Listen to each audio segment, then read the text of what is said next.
नरनारायणाय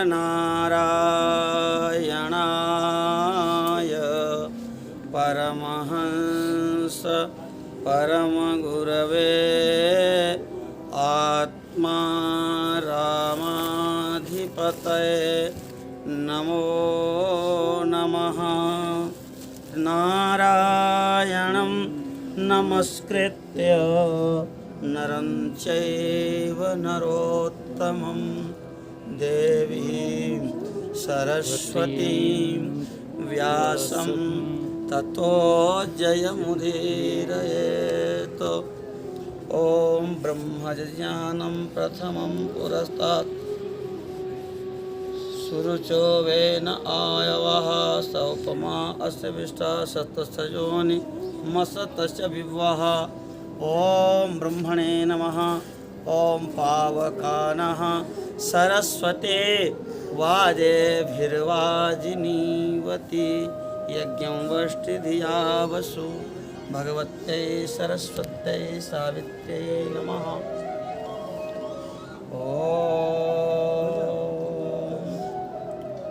यं प्रव्रजन्तमनुपेतमपेतकृत्यं द्वैपायनो विरह कातरया जुहाव पुत्रेति तन्मयतया तरवोऽभिनेदुस्तं सर्वभूतहृदयं मुनिमानतोऽस्मि।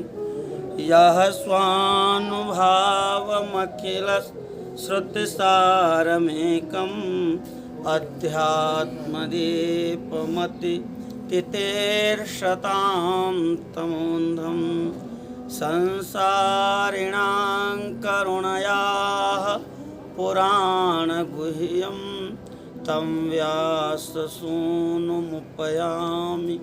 गुरुं मुनीनाम्।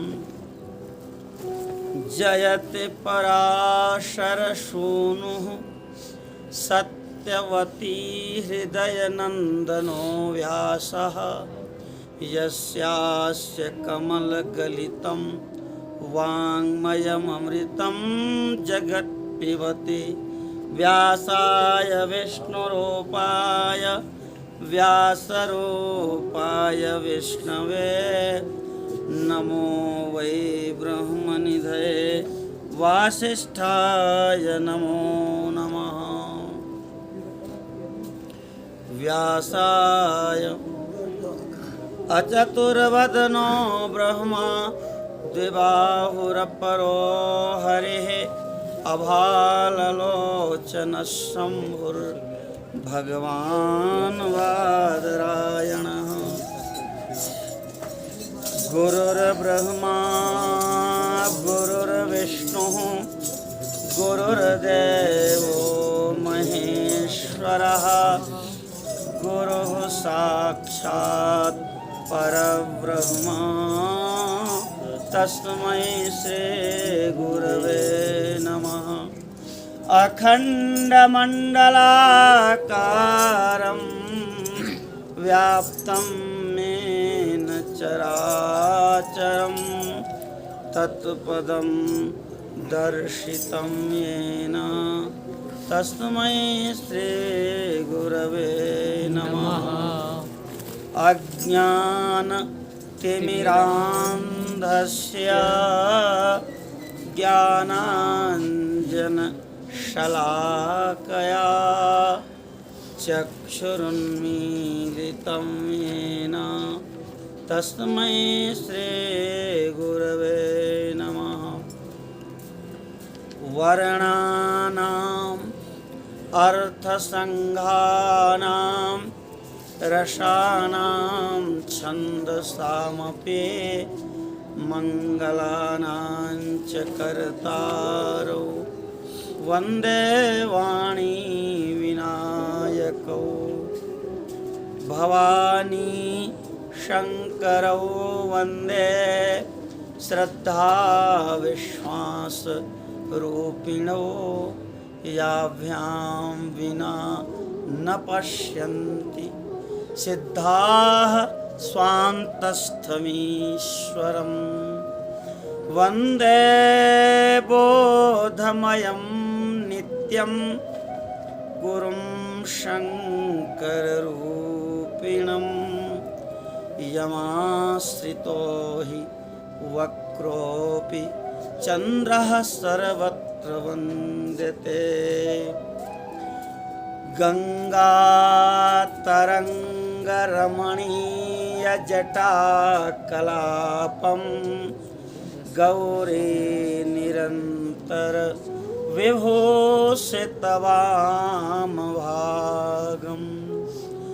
नारायणप्रियमनङ्गमदापहारं वाराणसीपुरपतिं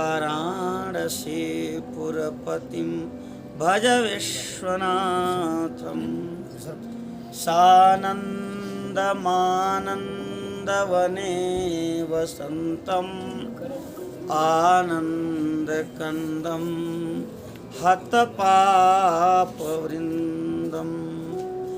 वाराणसीनाथमनाथनाथं श्रीविश्वनाथं शरणं प्रपद्ये। गुरुपितुमातु महेश भवानी प्रणमो दीन बंधु दीन दानी आशुतोष तुम अवधर दानी आरती हरहु दीन जन जानी। श्री बद्री विशाल भगवान की जय हो। श्री आदि केदारेश्वर महादेव भगवान की जय हो। मर्यादा पुरुषोत्तम श्री राघवेंद्र सरकार की जय हो। नंद नंदन मुरले अधर धर सौलभ्य निधि श्री गोपीकांत दामोदर भगवान की जय हो। श्री अयोध्यानाथ भगवान की जय हो। श्री कामतानाथ भगवान की जय हो। गंगा यमुना सरस्वती सरयो अलकनंदा मैया की जय हो। सत्य सनातन वैदिक धर्म की जय हो। श्री वैष्णव संप्रदाय की भाष्यकार भगवान की जय हो। श्री वानमामलय तोताद्रिजीयर स्वामी जी महाराज की जय हो। पूज्यपाद ब्रह्मा सरस्वती पीठाधीश्वर श्री पूज्य स्वामी महाराज की के खेतेश्वर महाराज की सब संतन की सब भक्तन की श्री शिव महापुराण कथा उत्सव की जय जय श्री सीताराम जय जय श्री राधे श्याम नमः पार्वती पतये हर हर हर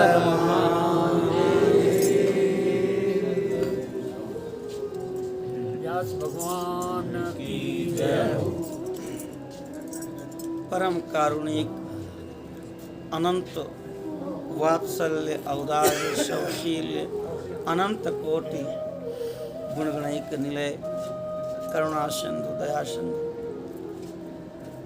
भगवान बद्रीनाथ जी की आयत की कृपा करुणा से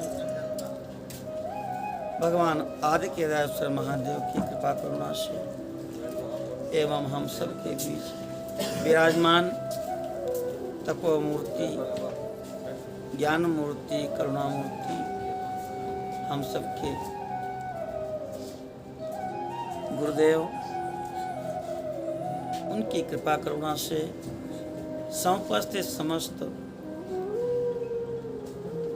श्रद्धामय तपोमय ज्ञानमय आप सबके पितरों के आशीर्वाद से हम सब इस परम पुण्य परम आनंदमयी भूमि भू वैकुंठ बद्रिकाश्रम और उसमें भी पावन पुण्य सलीला अलकनंदा के तट पर इस मानव जीवन का सर्वोच्च लाभ सत्संग ले रहे हैं। आज कथा का 10वां दिवस है। निर्विघ्न आनंदमय मंगलमय भगवान का सत्संग चल रहा है और सब लोग बड़े प्रेम से श्रवण कर रहे हैं। सामने भी श्रवण कर रहे हैं और हमारे चैतन्य स्वामी ने जो कृपा किया है उसके माध्यम से भी तो इससे बड़ा उत्साह मिल रहा है। क्योंकि लोगों में एक अपवाद है कि संगीत जब होता है तभी लोग कथा सुनते हैं, लेकिन खूब बड़े प्रेम से लोग कथा सुन रहे हैं। और इसीलिए हम ग्रंथ के माध्यम से कल कोई महापुरुष एक शिव पुराण हिंदी टीका दिखा रहे थे, किसी प्रेस से छपी हुई है। ये जो शिव महापुराण है इसमें पूरा मूल तो नहीं है, मूल बम्बई छापा खाना है, चौखंबा बनारस आदि वहाँ से मिलता है, लेकिन गीता प्रेस की पोथी है और इसमें जो मूल शिव महापुराण है उसका ही बीच बीच में श्लोक आदि भी दिए हैं। तो ये पूरा उसमें दिया हुआ है और आप उसको विधिवत सुन रहे हैं। तो आए सबसे पहले भगवान के पावन नाम का दोबारा उच्चारण कर लें और फिर कथा का श्रवण करें। तो विद्वानों को, विज्ञ पुरुषों को बड़े स्थिरता से चिंतन और मनन करना चाहिए। कल एक हमारे बड़े हितैषी स्वामी जी हमारे पास आए थे और पद्म पुराण का उन्होंने उदाहरण दिया कि आप शिव महापुराण की कथा कर रहे हैं और ये तामस पुराण में आता है। आप वैष्णव हैं, आपको भागवत कथा, पद्म पुराण की कथा और कथाएं तो ठीक है, उनका अपना विचार है। एक साहित्य में शब्द आता है गतस्तमर्कः, माने अर्कः अस्तंगतः, सूर्य अस्त हो गए। किसी ने कह दिया सूर्य अस्त हो गए। सूर्य अस्त हो गए तो ब्राह्मण ने समझ लिया कि अब जल्दी से संध्या वंदन में बैठ जाओ, संध्या वंदन का समय हो चुका है। अब यदि लेट किए, नक्षत्रों का उदय हो गया तो संध्या अधम संध्या हो जाएगी। तो एक नैष्ठिक ब्रह्मचारी ने, एक कर्मनिष्ठ ब्राह्मण ने समझ लिया कि सायंकाल संध्या वंदन का समय हो गया। एक खेत में काम करने वाले श्रमिक ने समझ लिया कि अब हो गया, आज की दिहाड़ी पक्की हो गई, अब जो काम जहां वहीं छोड़ दो, चल दो। शब्द एक ही है, गतस्तमर्कः, सूर्य अस्त हो गए, अर्क अस्तंगत हो गए। कोई अभिसारिका है, इसको एकांत में किसी अपने प्रियतम से मिलना है, उसने समझा कि धीरे धीरे अंधकार हो गया, हमको मिलना चाहिए। साहित्य का शब्द तो शब्द एक है, लेकिन उसी से सबको अपने अपने इष्ट देव को समझ लेना। विष्णु सहस्रनाम में आता है शरवः शिवः स्थाणु। अब स्थाणु लोक में प्रसिद्ध है, स्थाणु माने शिव जी को ही कहते हैं, स्थाणवेश्वर महादेव। शिव माने शिव ही होते हैं, तो फिर विष्णु सहस्त्र में शिव नाम क्यों? इसलिए एक ही शब्द रहता है और सब अपने अपने अनुसार अपने इष्ट को समझ लेते हैं। सत्वगुण, रजगुण, तमोगुण ये प्रकृति के गुण हैं। सात्विक, राजस, तामस से प्रकृति का गुण भेद है और जो नारायण हैं, जो शिव हैं, वह प्रकृति से परे हैं। तो इसलिए एक ही नारायण है, एक ही तत्व है, कहीं कोई भेद नहीं है। और 18 पुराणों के उपपुराणों के कर्ता एक ही वेदव्यास भगवान है। तो एक ही जब करता है तो उनका उद्देश्य भी एक ही है कि सब उसी तत्व को अनुभव करके आनंदित हों। तो इसलिए बहुत शब्दों में पढ़ने की आवश्यकता नहीं है, वही एक तत्व है।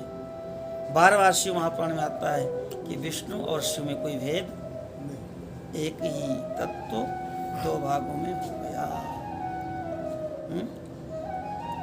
पायाद अनादि परमेश्वर वाह शशिखंड मौली।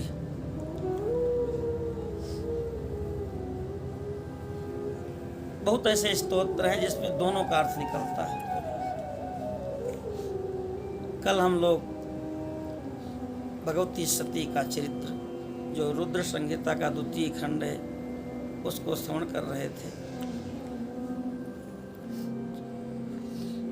सबने कहा कि जो भगवती का सम्मान नहीं करता उसका कल्याण नहीं हो सकता, और किसी का भी आप अकल्याण सोचेंगे तो आपका ही कल्याण होगा। शिव का अपमान किया दक्ष ने तो पराम्बा सती का अपने आप अपमान हो गया। वस्तुतः जब किसी एक का आप अपमान करते हैं तो उसी श्रृंखला में आप बहुतों का अपमान कर देते हैं। इसलिए कभी भी स्वप्न में भी किसी का अकल्याण, किसी का अपमान क्यों करना। जब क्रम से आप बढ़ेंगे, कई बार लोग कहते हैं कि हमारा अपना जीवन है, आपको इससे क्या मतलब। अब तो विज्ञान भी सिद्ध कर चुका कि अपने कमरे में भी यदि आप कुछ गर्मी उष्णता करते हैं तो उससे ग्लेशियर पिघलता है। तो इस सृष्टि में कुछ भी आप एक कण भी डाल दोगे, सरोवर में एक आप कण उठा के डाल दो पत्थर, तो जो कंपन होगा जब तक जल राशि यहाँ तक रहेगी तहाँ तक जाके पृथ्वी के अंतिम कोने तक, तब जाके वो समाप्त होता है। तो हम अच्छा करते हैं उससे भी पूरी पृथ्वी प्रभावित होती है, पूरी सृष्टि प्रभावित होती है, और बुरा करते हैं उससे पूरी सृष्टि प्रभावित होती है। तो ये बिल्कुल नहीं सोचना चाहिए कि हम जो कर रहे हैं वो केवल हमारा निजी जीवन है। आपका निजी कुछ नहीं है, आप उस सार्वभौम सत्ता के एक अंश हैं, एक इकाई हैं। इसलिए कुछ भी करने के पहले, कुछ भी बोलने के पहले बहुत सोच करके तब बोलना चाहिए कि हम इस सृष्टि के अन्यतम व्यक्ति हैं, महत्वपूर्ण व्यक्ति हैं। हम जो करेंगे उसका प्रभाव पूरी सृष्टि पर पड़ेगा। जब एक टिटहरी समुद्र को सुखा सकती है तो आप तो भगवान की अपनी प्रतिकृति है। प्रतिज्ञा कर लिया तो अगस्त ऋषि उसका साथ दिए। तो जब आप दृढ़ प्रतिज्ञ हो जाएंगे तो समस्त शक्ति, समस्त सत्ता आपके साथ हो जाती है। इसलिए सदैव हम हित चिंतन ही करें। भगवान विष्णु और वीरभद्र जी दोनों आपस में संवाद करके और कहे कि भगवान शिव भी भक्त वत्सल हैं और हम भी भक्तों के अधीन हैं। दक्ष हमारे चरणों में ही पड़ा है, प्रभु हमारे यज्ञ की रक्षा कीजिए, इसलिए मैं तुम्हारे सामने खड़ा हूँ और तुम अस्त्र शस्त्र का प्रहार करो। जब तक क्रम चलेगा चलेगा और फिर जो होगा सो देखा जाएगा। आगे शिव की इच्छा और अंत में भगवान विष्णु अंतर्ध्यान हो गए। शब्दों का चयन देखिए, वेदव्यास भगवान को यदि भगवान विष्णु का अपमान अभिष्ट होता, आपसे ऊपर देखेंगे, कहते भगवान विष्णु अंतर्ध्यान हो गए। कहीं ये शब्द नहीं कहा कि वीरभद्र उनको परास्त कर दिया, ऐसा कर दिया। और दोनों आपस में चर्चा करके कहते हैं जैसे आप शिव जी के भक्त हो वीरभद्र, मैं भी शिव जी का अनन्य हूँ, मैं शिव जी से विमुख नहीं हूँ, मैं शिव जी से अलग नहीं हूँ। तो यहाँ पर कहीं कोई विरोध जैसी बात नहीं है। कहते हैं विष्णु तो अपराजेय हैं, उनका नाम जो लेता है वो भी अपराजेय हो जाता है। आखिर क्या हुआ कि भगवान विष्णु को पराजय का सामना करना पड़ा? वस्तुतः पराजय नहीं है, वह उनकी भक्त वत्सलता है। फिर भी हम सब बच्चे हैं, हमको समझाने के लिए वेदव्यास भगवान उसको समझाते हैं। क्यों भगवान विष्णु को वीरभद्र जी के सामने अंतर्ध्यान होना पड़ा? कहते हैं इसके पीछे महर्षि दधीची का श्राप कारण है। जो महर्षि दधीची जिन्होंने सबसे पहले उस दक्ष के यज्ञ में आवाज उठाई कि शिव का यदि यहाँ पर स्थान नहीं है तो मैं यहाँ पर एक क्षण नहीं रुक सकता। सती जी के पहले दर्दंगाथर्व ऋषि दधीचि महर्षि ने कहा कि जहाँ शिव नहीं है वहाँ अशिव होता है। शिव का अर्थ होता है कल्याण। जहाँ शिव नहीं है, शिव की प्रतिष्ठा नहीं है, शिव का सम्मान नहीं है, वहाँ तो अकल्याण ही होना है। सूर्य जी कहते हैं, नारद जी को विस्मय हुआ कि भगवान विष्णु को वीरभद्र के सामने अंतर ध्यान होना पड़ा। नारद जी कहते हैं कि आखिर शिव जी के बिना गए ही दक्ष के यज्ञ में भगवान विष्णु क्यों चले गए? जाना ही नहीं चाहिए था। और उद्देश्य भी जानते थे कि दक्ष का उद्देश्य कोई यज्ञ करना नहीं है, उसका एकमात्र उद्देश्य है कि सार्वजनिक समाज में जो है शिव जी का अपमान करना।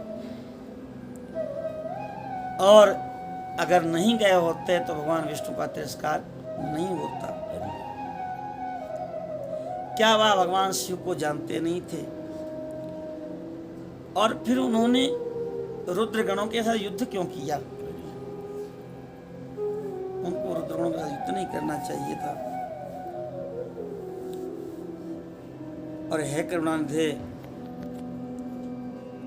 कैसे वह पराजित हो गए, हमको बड़ा संदेह है। ब्रह्मा जी कहते हैं, एक समय बड़े प्रतापी राजा हुए। राजा क्षुभ नाम था उनका, क्षुभतस्तु ऐसे भागवत में भी आया। वह भगवान नारायण के परम भक्त हैं और राजा क्षुभ और दधीचि में प्रतिद्वंदिता हो गई। दधीचि कहते थे कि ब्राह्मण से महान श्रेष्ठ शक्तिशाली कोई हो नहीं सकता। और राजा क्षुभ कहते थे कि राजा के शरीर में सारे देवताओं का निवास है, सर्वदेव में राजा है, तो राजा तो ब्राह्मण से भी श्रेष्ठ है। उसके शरीर में विष्णु, शिव, ब्रह्मा, इंद्र, अग्नि, वरुण सब निवास करते हैं। और इसी के चलते दधीचि मुनि ने भगवान हरि को श्राप दे दिया, क्योंकि वो उनके पक्ष से आ गए क्षुभ की तरफ से। और इसीलिए और वो भूल गए कि दधीचि ने श्राप दिया है और देवताओं के साथ दक्ष के यज्ञ में आ गए। दधीचि ने क्यों श्राप दिया? एक समय की बात है, राजा क्षुभ महातेजस्वी राजा थे। आपस में वाद विवाद हुआ, एक दूसरे को श्रेष्ठ बताने लगे। क्षुभ ने कहा कि हे महर्षि, इंद्र आदि सारे लोकपाल मेरे ही रूप हैं। अब ये उल्टा है, इंद्र का थोड़ा अंश किसी राजा को मिलता है, एक अंश। जैसे नहीं दुर्गा जी प्रकट हुई तो विष्णु ने अपने चक्र से चक्र निकाल के दिया, अपने धनुष से धनुष निकाल के दिया। जैसे अब कल एक वर्णन आया कि चक्र को स्तंभित कर दिया वीरभद्र जी ने, सारे धनुष को खंडित कर दिया। तो जो भगवान चक्रराज हैं उनको कोई परास्त नहीं कर सकता, लेकिन उस चक्र से न जाने कितने चक्र निकले हैं, उसमें किसी चक्र का अपमान हो गया। ऐसा होता है। जैसे शेष जी क्या अवतार दाऊ जी, तो दाऊ जी एक शेष के अवतार नहीं है। जो पाताल लोक के शेष हैं, जो श्वेतद्वीप के शेष हैं, जो वैकुंठ के शेष है, कई शेष मिलके जब दाऊ जी बने तब भगवान के बड़े भाई बने। तो ये सब गर्ग संहिता आदि ग्रंथों में देखने को मिलता है। इस प्रकार से अपने को श्रेष्ठ बताने लगे। क्षुभ ने कहा कि वेद भी कहते राजा सर्वदेवमय है, तो सबसे बड़ा देवता मैं हूँ। तो हैं तो उनके इंद्र का थोड़ा अंश मिल गया राजा को, वरुण का थोड़ा अंश मिल गया, लेकिन ये कहने लगा कि वो तो अलग अलग थोड़े थोड़े हैं, मैं सबका सामूहिक रूप हूँ, मने इसलिए मैं इंद्र से बड़ा हूँ, मैं वरुण से बड़ा हूँ, क्योंकि वरुण तो वरुण हैं, इंद्र तो इंद्र हैं, और हमारे में सब हैं तो हम बड़े हो गए। इस तरह से अहंकार हुआ क्षुभ को। और कहते इसलिए आप मेरा अपमान न करें, मैं आपके लिए भी पूजनीय हूँ। भगवान वेद व्यास कहते हैं, राजा छू का एक कहना वेद से भी विरुद्ध है, स्मृतियों से भी विरुद्ध है। श्रुति कुलभूषण ब्राह्मण कुलभूषण परम तेजस्वी शिवभक्त दधीचि को बड़ा क्रोध हुआ और क्रोध में आके उन्होंने बाएं मुक्के से छू के मस्तक पर प्रहार कर दिया। अब प्रहार से क्षत होकर के वह राजा छू बड़ा कुपित हुआ और उसने दधीचि को वज्र से काट डाला। भृगुवंशी दधीचि जी पृथ्वी पर गिर पड़े। भार्गव वंश कुलभूषण दैत्यों के गुरु शुक्राचार्य जी को पता चला, वह आए हैं। मृत संजीवनी विद्या के जो आचार्य हैं उन शुक्राचार्य जी ने दधीचि के अंगों को जोड़ करके और पुनः उनको जीवित कर दिया। शुक्राचार्य जी बोले कि हे दधीचि, मैं सर्वेश्वर शिव की पूजा करके आया हूँ और आज तुमको महामृत्युंजय मंत्र का उपदेश देता हूँ, जिसके प्रभाव से तुम मृत्यु की भी मृत्यु कर दोगे। मृत्यु की जब मृत्यु हो जाएगी तो आप अमर हो जाएंगे, है ना? तो भगवान सांब का अर्थ है सांब, अम्ब माने माँ, मूल प्रकृति, उसके सहित वह ब्रह्म, उसी का नाम हुआ सांब। वह सांब जो हैं वह तीनों लोकों के माता पिता हैं, उन्हीं का नाम भगवान शिव है। वही भगवान सूर्य, सोम और अग्नि, इन तीनों मंडलों के भी पिता हैं। सत्व, रज, तम, इन तीनों गुणों के भी वो अधिपति हैं। आत्म तत्व, विद्या तत्व और शिव तत्व भी उन्हीं का स्वरूप है। तीन अग्नियां होती हैं, आवाहनाग्नि, गार्हपत्य अग्नि और दक्षिणाग्नि। इन तीनों अग्नियों के स्वामी हैं, अग्नि मूर्ति ही उनकी है। सर्वत्र उपलब्ध होने वाला पृथ्वी तत्व, नित्य और अनित्य, स्थूल और सूक्ष्म दो प्रकार की परमाणु रूपा पृथ्वी, समस्त पृथ्वी के अधिपति, जल, तेज, इन सब के भी त्रिभुज, त्रिधाभूत, सबके ब्रह्मा विष्णु शिव तीनों के ही ईश्वर महादेव जी हैं। ये त्र्यंबकम का अर्थ हुआ। त्र्यंबकम की व्याख्या इतनी ज़्यादा है कि जितने तीन हैं, इन सब के अधिपति भगवान शिव हैं। त्र्यंबकम जजामहे। तो द्वितीय है सुगंधिम पुष्टिवर्धनम। जैसे फूलों में उत्तम गंध होती है, भगवान ने कहा है कि पुष्पों में गंध मैं हूँ। पुष्प बंद है, सूर्य के प्रकाश से वो खिलता है और जब पहली बार खिलता है तो उसमें जो सुगंधी निकलती है, वो सुगंधी उसी समय निकल करके चली जाती है, फिर वो दोबारा वैसी सुगंधी आती। उसी सुगंधी के पीछे पागल होकर भंवरा नया नए कितने पुष्पों को कुतरता है, कमल में बंद हो जाता है। ऐसे ही सभी चीज़ों में सूक्ष्म रूप से वह परमात्मा तत्व विद्यमान है।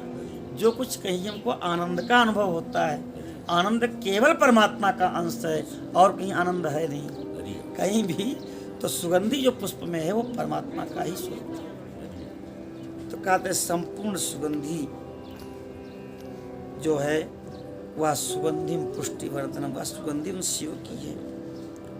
वह भगवान शिव संपूर्ण भूतों में, तीनों गुणों में, समस्त गणों में सबके सारभूत, सर्वत्र व्याप्त हैं, सुगंध युक्त हैं और सभी देवताओं के ईश्वर हैं। ये सुगंधी की व्याख्या है। पुष्टिवर्धनम, उत्तम व्रत का पालन करने वाले हे ब्राह्मणों, हे ऋषियों, ये कह रहे हैं सूत जी, और महामुनि नारद जी, एक कहानी ब्रह्मा जी, दोनों कथाएं चल रही हैं। ब्रह्मा जी नारद जी को सुना रहे हैं और सूत जी 28 ऋषियों को सुना रहे हैं। दोनों प्रसंग चल रहे हैं। ब्रह्मा जी अपने लोक में हैं और ऋषि लोग प्रयागराज की पुण्य भूमि में।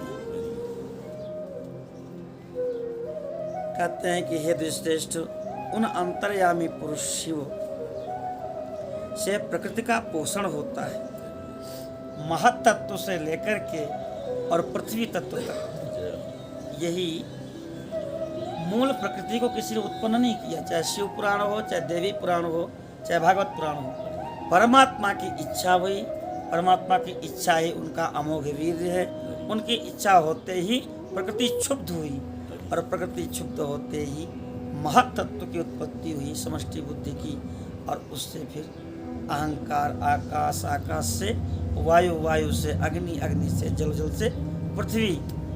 तो पुष्टिवर्धनम माने पूरे प्रकृति का पोषण, और प्रकृति में सब आ जाते हैं। भूमिरापो नलो वायु खम मनो बुद्धिरेवचा अहंकार इति यम में भिन्ना प्रकृति रष्टधा।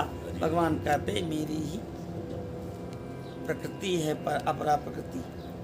और भगवान की भी कहते हैं कि मयाध्यक्षेण प्रकृति सूयते सचरा चरमृता। मूर्ति रहस्य में भगवान नारायण स्वयं कहते हैं कि ततो युवतयः सर्वे पुरुषत्वं प्रपेदिरे चक्षुष्मन्तो अनुपश्यन्ति नेतरे तद्विदो जनाः। वह युवतियां ही पुरुष बन गई। तो ये कहीं हट का विषय नहीं है कि शिव पुराण में ये लिखा है, भागवत में ये लिखा। जब आप समझेंगे स्थिर बुद्धि से तो सब एक ही व्याख्या है। भगवान गजेंद्र के मुख से कहलवाते हैं, न स्त्री न सड्डो न पुमान न जंतु। न वह स्त्री है, न पुरुष है, न नपुंसक है, न जंतु है। कौन है? कहे निषेध शेषो जयतार अशेषा।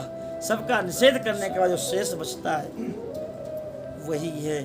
ये व्यतिरेक पद्धति है।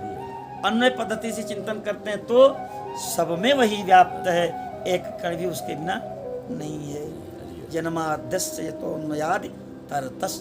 अन्वय और अन्वय से इतर है व्यतिरेक, इसलिए कहीं कोई भेद नहीं है। पुष्टिवर्धनम, संपूर्ण सृष्टि का पोषण उन्हीं परमात्मा के द्वारा होता है, उन्हीं शिव के द्वारा होता है। तो जो सारी सृष्टि को पुष्ट कर रहे हैं, मैं रोगग्रस्त हूँ, मैं मृत्युग्रस्त, मेरी पुष्टि क्यों नहीं करेंगे? इस भाव को जब दृढ़ कर लेंगे तो अपने आप पुष्ट हो जाएंगे, आप रोग रहित हो जाएंगे। पुष्टिवर्धन। ब्रह्मा जी कहते हैं मुझ ब्रह्मा का, विष्णु का, मुनियों का, इंद्रियों से देवताओं का भी पोषण उन्हीं के द्वारा होता है, इसलिए वो हैं पुष्टिवर्धनम। ये त्र्यंबकम जजामहे सुगंधिम पुष्टिवर्धनम। अब चरण है उर्वारुकमिव वंदनान मृत्योर्मुक्षीय मां अमृतात्। हे प्रभु, उर्वारुक कहते हैं ककड़ी को, खरबूजा को। इसी चतुर्मासा में बरसात में एक ककड़ी फल होता है, जब पक जाता है तो अपने आप फट जाता है और डंठल को अपने आप छोड़ देता है। तो जैसे वह ककड़ी अपने आप डंठल से अलग हो जाती है, उर्वारुकम इव बंधनात्, ऐसे प्रभु बंधनात् मुक्षीय, मृत्यु रूपी बंधन से या प्रकृति के सारे बंधनों से ऐसे ही हमको मुक्त कर दो। उर्वारुकम बंधनात् मुक्षीय। लेकिन माँ अमृतात्, अमृतत्व से मुक्त मत करो।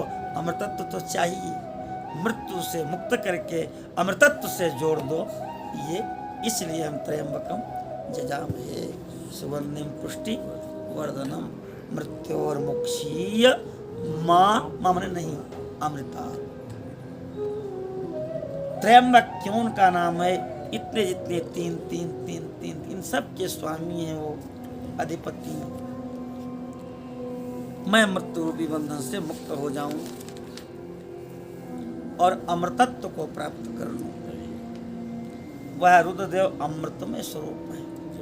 और देखिए, ये सत्संग हो रहा है, इसको कालक्षेप कहते हैं। जो शिव एक बार कह दिया वह मुक्त हो गया, केवल वह दृढ़ भाव बना रहे, इसलिए सत्संग हो रहा है। सकृदेव प्रपन्नाया तवास्मि तिथि याचते अभयम सर्वभूतेभ्यो ददामि तत्प्रथम मम। एक बार जो भगवान को स्वीकार कर लिया वह मृत्यु से मुक्त होकर अमृतत्व को उपलब्ध हो गया। और उपलब्ध क्या होना है? आप तो अमृत स्वरूप हो ही, जो भूल गए हो और भूल करके आपने अनित्य और नश्वर पदार्थों के साथ अपनी एकता स्थापित कर ली है। बस इसी को दूर करके और भगवान को नित्य स्मरण करना हो। परम पूज्य स्वामी जी का जगह जगह हम देखते हैं, हे नाथ मैं आपको भूलूं नहीं। तो हे नाथ मैं आपको भूलूं नहीं, इसका मतलब मैं आपका अंश हूँ और उनका अंश होने के नाते जो गुण उनके हैं वो सारे गुण हमारे अंदर भी हैं। और ये स्मरण हो जाना ही अमृतत्व को प्राप्त कर लेना है। भगवान कहते हैं ना सतो विद्यते भावो ना भावो विद्यते सता उभयोर दृष्टो तत्व। जो नहीं है वो कभी नहीं है और जो है वो सदा है। तो आप जो हो वो हो, न इससे कम हो सकते न इससे ज़्यादा हो सकते। और जो कुछ भी मिलेगा, चाहे वो छोटी चीज़ पृथ्वी लोक की हो चाहे ब्रह्मांड लोक की, जो मिला है वो छूटेगा। तो जो छूटेगा वो आपका स्वरूप नहीं है। और जो आपका नित्य स्वरूप है, जो अपने प्रकाश में स्वरूप आप देख पा रहे हैं, असत्य कुछ भी नहीं है। जनक जी की सभा में परम तत्व का निरूपण करने के लिए बड़े बड़े ब्रह्मर्षि महर्षि सब आए। सबका सम्मान किया जनक जी ने। कोई ऋषि खड़े होकर कहते हैं कि पृथ्वी ही ब्रह्म है। क्यों? हम सब पृथ्वी पर ही जन्म लेते हैं, पृथ्वी से ही पोषण पाते हैं, पृथ्वी में ही लीन हो जाते हैं। जो कुछ भी यज्ञ यागाद धर्म कर्म, भगवान भी इसी पृथ्वी पर आए, राज्य किए, तो इसलिए पृथ्वी ही ब्रह्म है। जनक जी ने कहा सत्य है लेकिन पूर्ण सत्य। दूसरे महर्षि खड़े हुए कहे अंतश्चरस भूतेषु गुहायाम विश्वतो मुखा त्वम यज्ञस्तम छटकारा आपो ज्योति रसोमृतम। जल ही ब्रह्म है, सभी जीवों की नस नाड़ियों में प्रवाहित हो रहा है। रक्त में जल कम हो, रक्त रुक जाए, हार्ट रुक जाएगा, सारा काम खत्म हो जाएगा। वृक्षों में जल की मात्रा न हो, वृक्ष ठूंठ हो जाएंगे। पृथ्वी में जल न हो तो पृथ्वी सूख के फट जाएगी। तो इसलिए जल ही ब्रह्म है। जनक जी ने कहा सत्य है लेकिन पूर्ण सत्य। ऐसे चर्चा होते होते फिर उन्होंने याज्ञवल्क्य जी से पूछा कि इस श्लोक को कौन प्रकाशित कर रहा है। याज्ञवल्क्य जी ने कहा इस श्लोक को सूर्य प्रकाशित कर रहे हैं। कहे जब सूर्य अस्त हो जाते हैं तब कौन प्रकाशित करता है? कहे सूर्य के अस्त होने पर इस श्लोक को चंद्र प्रकाशित करता है। सूर्य भी अस्त हो गए, चंद्रमा भी अस्त हो गए, अमावस्या की घोर काली अंधियारी रात है, तब लोक को कौन प्रकाशित करता है? तो कहे तब अग्नि प्रकाशित करती है। कहे अग्नि भी बुझ गई तब कौन प्रकाशित करता है? तो याज्ञवल्क्य जी ने कहा कि अब तो आप प्रश्न को बहुत गंभीरता में ले जा रहे हैं। एन भाषा सर्वमिदं विभाति, जो आत्म तत्व है ये सब को भी प्रकाशित करता है। सूर्य को भी प्रकाशित करता है, चंद्र को भी प्रकाशित करता है, अग्नि को भी प्रकाशित करता है। और वही आत्म तत्व आप हो। तो सत्संग के माध्यम से अपने स्वरूप का स्मरण होता है। अलग से आकर के कुछ मिलना नहीं है, बस केवल जो अतिरिक्त हमने अंधकार से अपने को ढक लिया है, इस अंधकार को हटाना है। इसलिए माँ अमृता हमको अमृतत्व से अलग मत करें। वह रुद्रदेव अमृत स्वरूप हैं। पुण्य कर्म से, तपस्या से, स्वाध्याय से, योग से, ध्यान से जो उनकी आराधना करता है वह अपने अमृतत्व रूप को प्राप्त कर लेता है, अमृत स्वरूप को प्राप्त कर लेता है। इसलिए बंधन को हटाने वाले, और बंधन को देने वाले वही भगवान हैं। इसलिए गोस्वामी जी कहते हैं कि जो बांधा है सही छोड़े। जब हम कुछ नहीं कर सकते, जिसने बांधा है वही हमको छोड़े।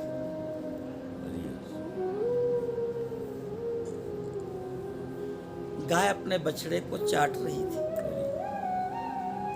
अब उसके शरीर में सब अपवित्र चीजें लगी हुई हैं, पेट के गर्भ के सब रक्त भी है, पीप भी है, तमाम जहर का जो अशुद्ध पदार्थ है। और गाय को चाटते हुए देखा है, लगता है कि जैसे सबसे स्वादिष्ट चीज पा गई हो, और तब तक चाटती रहती जब तक बछड़े को बिल्कुल साफ नहीं कर देती। किसी ने गैया से पूछा कि तुमको क्या सुख मिलता है, तुम इसका मल साफ करती है।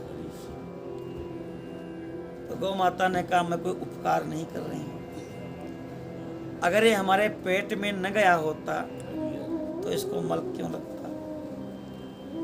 तो मैं अपना ही मल साफ करके इसको जैसा स्वरूप था वैसा कर रही हूँ।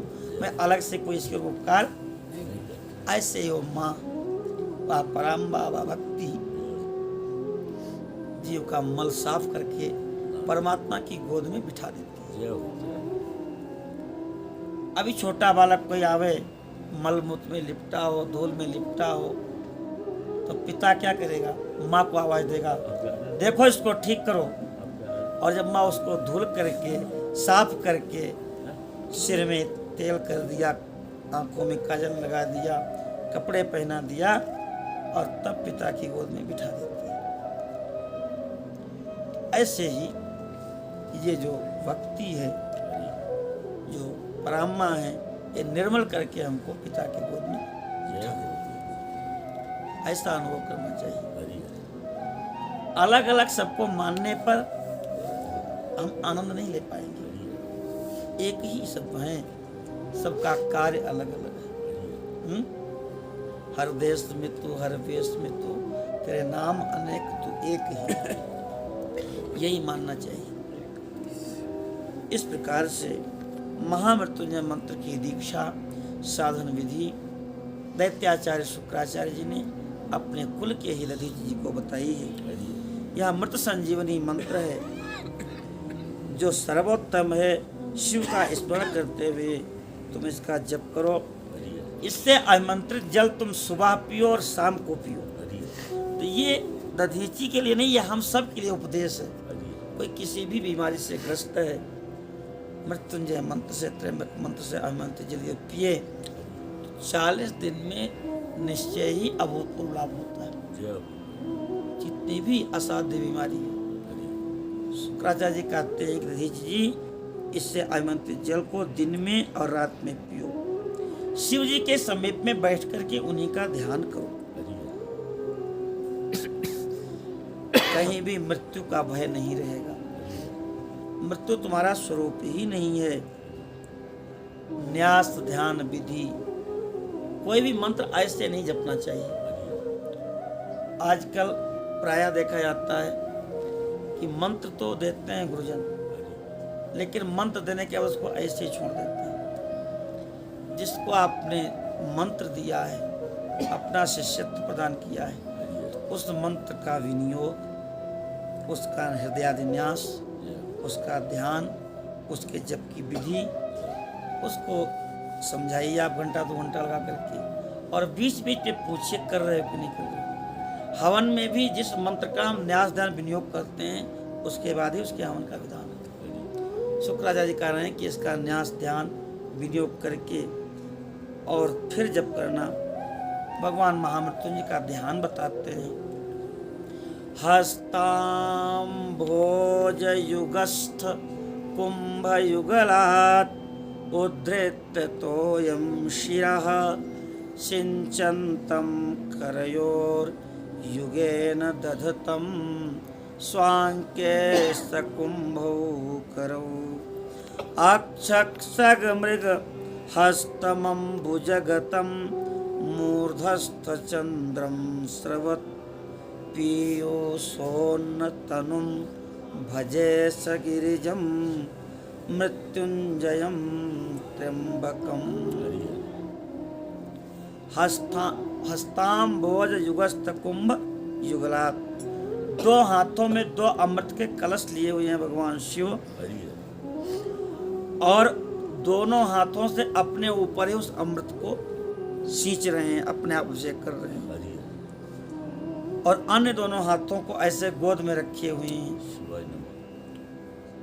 रुद्राक्ष की माला है, शेष जी गले में लिपटे हुए हैं, और अष्टदल कमल के ऊपर बैठे हुए हैं। अमृत से सारा शरीर उनका भीग रहा है। आप भी भावना करो कि उन्हीं की गोद में सूक्ष्म रूप से हम उनके बालक के रूप में गोद में बैठे हुए हैं, और उसी अमृत से हम भी सराबोर हो रहे हैं। ऐसा ध्यान यदि आधे मिनट भी आप कर लिए तो रोग तो रहेगा नहीं। ऐसा उनका स्वरूप का ध्यान। उनके 3 नेत्र हैं, और उनके वाम भाग में गिरिराज नंदिनी उमा जी विराजमान है। ऐसे भगवान का ध्यान ब्रह्मा जी कहते हैं। इस प्रकार उपदेश दे करके शिव जी का स्मरण करते हुए शुक्राचार्य जी अपने आश्रम को चले गए हैं, और दधीच जी तपस्या करने के लिए वन को चले गए हैं। महामृत्युंजय मंत्र का जप और चिंतन करते हुए दधीच जी ने तपस्या की है। भगवान शिव प्रसन्न हुए हैं, और प्रसन्न होकर के महर्षि दधीच जी के सामने प्रकट हो गए। साक्षात दर्शन किया दधीच जी ने, उनके चरणों में साष्टांग प्रणाम किया, दिव्य स्तुति किया है। ये च्यवन ऋषि के पुत्र हैं दधीच जी। कहते हैं, हे प्रभु, हम कृतकृत्य हुए दर्शन करके। भगवान शिव ने कहा, हे च्यवन कुमार, हे महर्षि, वरदान मांगो, मैं प्रसन्न हूँ। दधीच कहेंगे, हे महादेव, मुझे वरदान दीजिए कि मेरी हड्डी वज्र की हो जाए, मेरी हड्डी वज्र की हो जाए, कोई भी मेरा वध न कर सके, और मैं सर्वत्र अधीन रहूं, कभी हमको दीन न होना पड़े। और ये दीन न होना पड़े, ये प्रार्थना ब्राह्मण, क्षत्रिय, वैश्य तीनों दिन में 3 बार करते हैं। करते कि नहीं करते हैं? शतं जीवेम सरदा, शतपस्येम सरदा, शतमदीनाः श्याम सरदा, शतात शतम अधीनाः श्याम। हम मृत्यु पर्यंत अधीन रहें, है ना। पितरों से प्रार्थना की जाती है कि हमारे द्वार पर याचक आवे, लेकिन मुझे याचक न बनना पड़े, है ना? हमारा हाथ ऐसे रहे, ऐसे न करना पड़े। अधीना श्याम सरदा, हम अधीन रहें। भगवान शिव बड़े प्रसन्न हुए, तथास्तु कह करके 3 वरदान प्रदान किए कि आपकी हड्डियां वज्र की हो जाएंगी, आप अवध्य हैं, आपका कोई वध नहीं कर सकेगा, और आप अधीन होंगे। देवता भी भीख मांग रहे हैं दधीच के सामने। शिव जी का वरदान है। जो भी हम देख रहे हैं, देवता हो, ऋषि हो, मुनि हो, इनको जो कुछ भी मिला है ऐसे नहीं मिला है, बहुत तप करके उस सत्ता से इन्होंने प्राप्त किया है, और इसीलिए प्रकाशित हो रहे हैं। अब तो आनंद मग्न होकर के महर्षि दधीची राजा छुआ के दरबार में गए। ये जो अंतःकरण में बैर भाव है, ये बड़ा कठिन होता है। बहुत तपस्या होने के बाद भी ये नहीं धुल पाता, और यही सबसे कठिन काम। दधीच महर्षि को याद है कि छू ने हमको वज्र से काट डाला था, इसीलिए उन्होंने वरदान मांगा है कि मेरी हड्डियां भी वज्र की हो जाएं, मुझे कोई मार न सके। महादेव जी से भगवान शिव दधीच अबद्ध हो गए हैं, वज्रमय हो गए हैं, और जाके उन्होंने राजा सिंहासन पर बैठा था, और वहां पर जाके उन्होंने अपनी बाईं लात राजा के मस्तक पर मारी। अब तो राजा क्रोध में आ गया कि इसको तो हमने मार डाला था, और ये कहां से जीवित होके आ गया, और पहले तो इसने हाथ से मारा था, अब तो लात से मारा। अब तो महाराज छू क्रोधित हो गए, अब वज्र से प्रहार करने लगे, लेकिन उनका चलाया हुआ वज्र निष्फल हो गया। वह वज्र भगवान परमेश्वर शिव के प्रभाव से महात्मा दधीची का कुछ नहीं बिगाड़ सका। अब तो बड़ा विस्मय हुआ। ये क्षुभ जो है ब्रह्म कुमार हैं, ब्रह्मा जी के पुत्र हैं। दधीची की अवध्यता अधीनता बढ़ चढ़ करके दिखाई पड़ रही थी। महाराज छू को बड़ा आश्चर्य हुआ। उन्होंने वन में जाकर के भगवान इंद्र के छोटे भाई कौन है, वामन भगवान, ये भी बड़ा रहस्य है। ब्राह्मण को परास्त करना है तो ब्राह्मण स्वरूप की आराधना करनी पड़ेगी ना। भगवान इंद्र के छोटे भाई वामन की आराधना किया, भगवान विष्णु की आराधना करने लगे। शरणागत पालक मृत्युंजय सेवक दधीची से पराजित हो गए थे छू। भगवान प्रसन्न हुए, उन्होंने दिव्य दृष्टि प्रदान किया है छू को, और अब उनको पता लग गया कि महर्षि दधीची के अंदर इतना तेज बल कैसे आया। राजा के प्रभु, दधीची नाम का एक ब्राह्मण है जो धर्म का ज्ञाता है, उसके हृदय में विनय का भाव है। पहले तो हमारा मित्र था, आपस में लोग चर्चा करते थे, हम कहे नहीं ब्राह्मण, वो कहे ब्राह्मण श्रेष्ठ, हम कहे नहीं राजा श्रेष्ठ, और वो हंसी मजाक के धीरे धीरे दुश्मनी में बदल गई। इसीलिए बार बार कहते हैं भगवान का चिंतन, उन्हीं की चर्चा करनी चाहिए। संसार की चर्चा करने से पता नहीं कब वो लड़ाई का रूप ले ले। तो कहे पहले तो मित्र थे हमारे, लेकिन धीरे धीरे वो शत्रु बन गए। अब वो अवध हैं अस्त्र शस्त्रों के द्वारा, और उन्होंने एक दिन भरी सभा में आकर के हमको बाएं पैर से मारा है और कहा मैं किसी से डरता नहीं, चाहे तुम हो और चाहे तुम्हारे इष्ट नारायण हो। तो इतने गर्व में भर के उन्होंने पाद प्रहार किया है। ब्रह्मा जी कहते हैं महात्मा दधीची की अवध्यता का प्रभाव तो भगवान हरि जानते ही थे शिव जी के प्राप्त से। भगवान ने कहा छू राजेंद्र, ब्राह्मणों को कहीं कोई भय नहीं होता।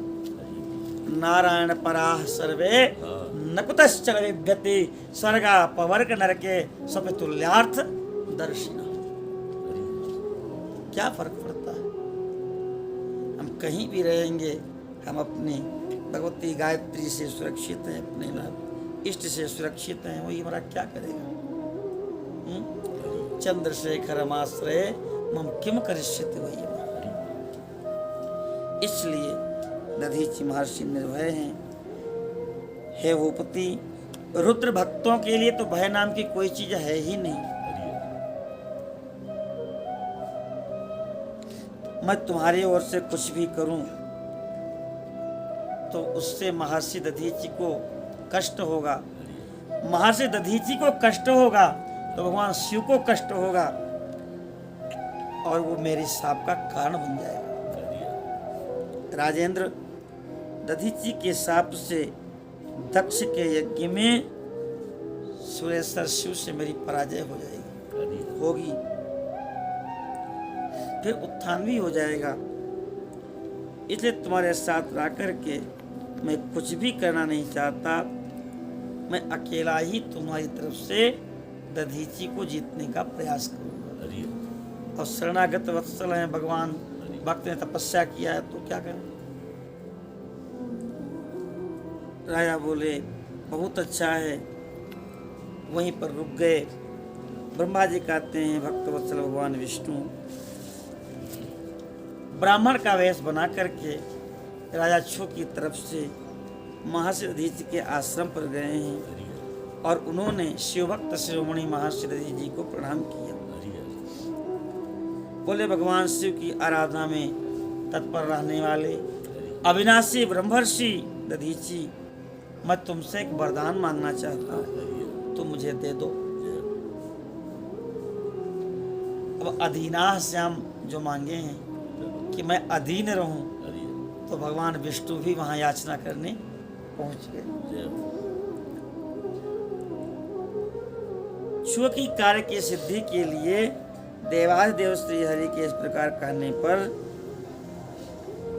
शिव भक्त शिरोमणि दधीचि कहने लगे, ब्राह्मण आप क्या चाहते हो और आप कौन हो, ये सब हमको पता है। आप शुभ का काम बनाने के लिए साक्षात हरि ब्राह्मण का रूप बना करके आए हो। शिव की कृपा से हमको सब पता है। आप पूरे मायावी हो। देवे जनार्दन, मुझे भगवान रुद्र की कृपा से तीनों कालों का ज्ञान है। मैं आपको जानता हूं, आप पापहारी भगवान श्री हरि विष्णु हैं। यह ब्राह्मण का वेश छोड़िए और अपने रूप में आइए। दुष्ट बुद्धि वाले राजू ने आपकी आराधना की है, तपस्या की है, इसलिए आप आए हैं ना। भगवान आप भक्त वत्सल हैं, अपने भक्तों के लिए कुछ भी कर सकते हैं, यह भी मुझे पता है।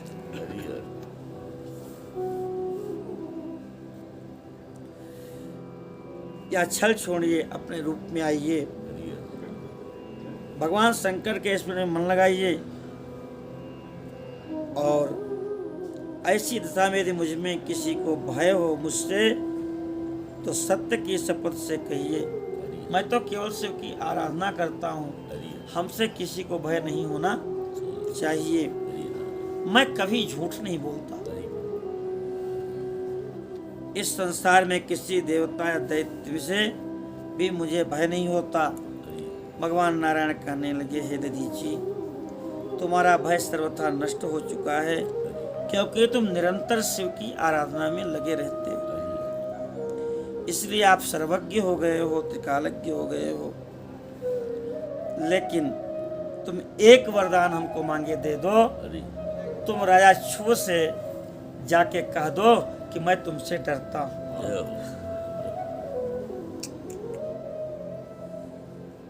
ऐसी बात जब सुनी महर्षि दधीचि ने, तो हंस करके कहने लगे, मैं देवाधिदेव पिनाकपाणि महेश्वर शंभु के प्रसाद से कहीं भी कभी भी किसी से भी थोड़ा भी नहीं डरता हूँ।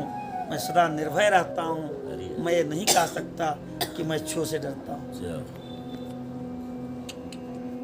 भगवान हरि ने मुनि दधीचि को दबाने की चेष्टा की।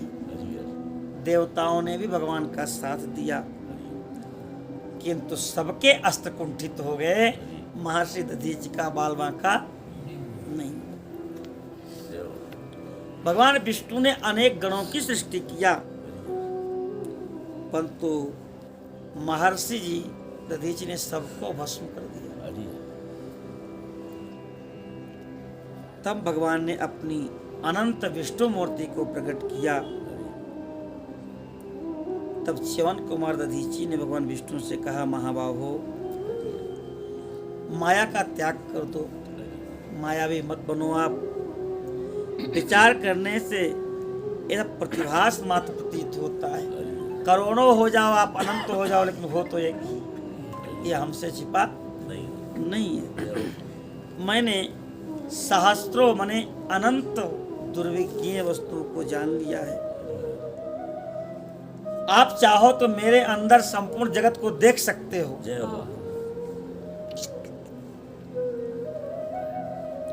अपने सहित आप भी हमारे अंदर ही दिखोगे। अपने सहित संपूर्ण जगत को देखिए। निरालस्य होकर के ब्रह्मा और रुद्र को भी मेरे अंदर देखिए।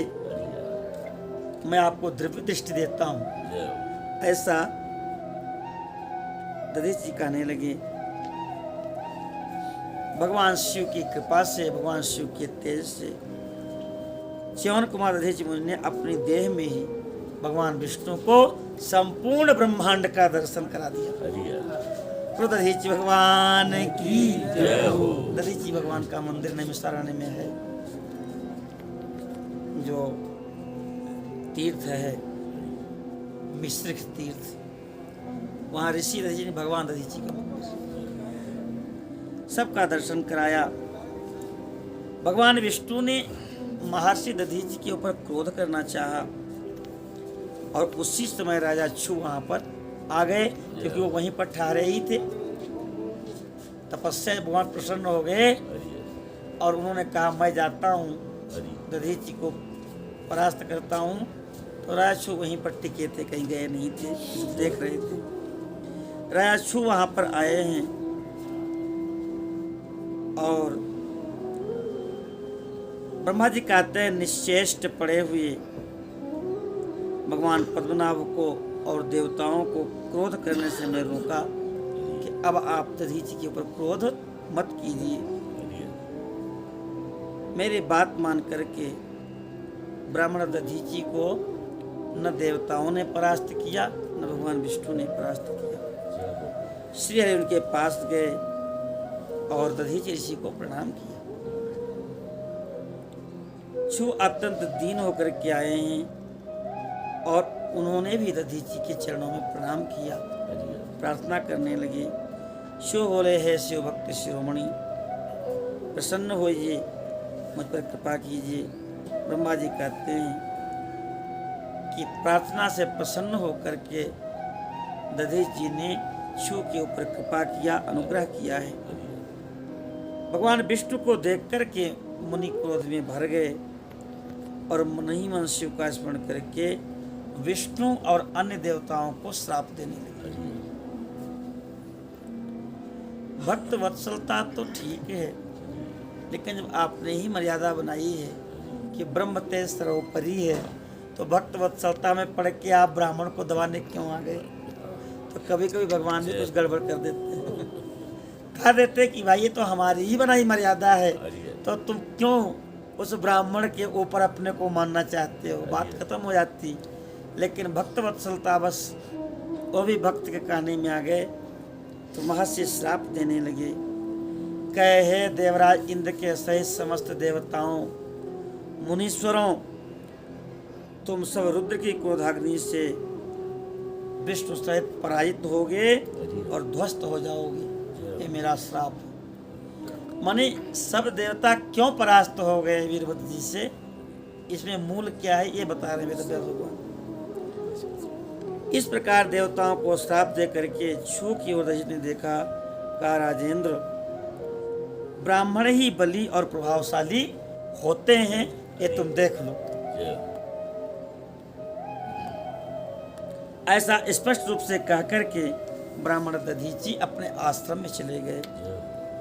फिर दधीचि को नमस्कार मात्र करके छु अपने घर को लौट गए हैं। भगवान विष्णु देवताओं के से जैसे आए थे वैसे अपने वैकुंठ लोक को चले गए हैं। जहाँ पर एक घटना हुई वह स्थान स्थानेश्वर नाम के तीर्थ को प्रसिद्ध हो गया। जो स्थानेश्वर तीर्थ की यात्रा करता है वह शिव को प्राप्त करता है। कहते हैं संक्षेप में हमने राजा छु और महर्षि दधीचि के विवाद की कथा सुनाई। भगवान शिव को छोड़ करके ब्रह्मा और विष्णु को ही जो श्राप प्राप्त हुआ उसका भी वर्णन प्राप्त किया। जो छु और दधीचि के इस विवाद को सुनता है, इस कथानक को सुनता है, नित्य पाठ करता है, न तो उसकी अपमृत्यु होती है और न कभी उसकी पराजय होती है। लोकाश्य विश्वनाथ भगवान की। नारद जी कहते हैं कि हे विधाता, आप तो शिव तत्व का साक्षात्कार कर चुके हैं। वीरभद्र ने जब दक्ष के यज्ञ का विनाश किया और विनाश करके कैलाश पर्वत पर चले गए, उसके बाद क्या हुआ ये हम सुनना चाहते हैं। ब्रह्मा जी कहते हैं नारद जी, रुद्रदेव के सैनिकों ने जिनके अंग भंग कर दिए थे वो सारे देवता रोते गाते कैलाश पर पहुँचे हैं। सबसे पहले तो मेरे पास आए, मुझे प्रणाम किया, मेरी स्तुति किया। मैं भी पुत्र शोक से पीड़ित हो गया क्योंकि दक्ष की गर्दन मरोड़ के एक कुंड में डाल दी गई थी। बेटा कैसा भी हो दुख तो होता ही है ना। विश्व वृक्षोप संवर्धया स्वयं क्षेत्र सांप्रतम जहर का ही पेड़ लगाया जाए, लेकिन जिसने लगाया है उसको काटने में दर्द होती है।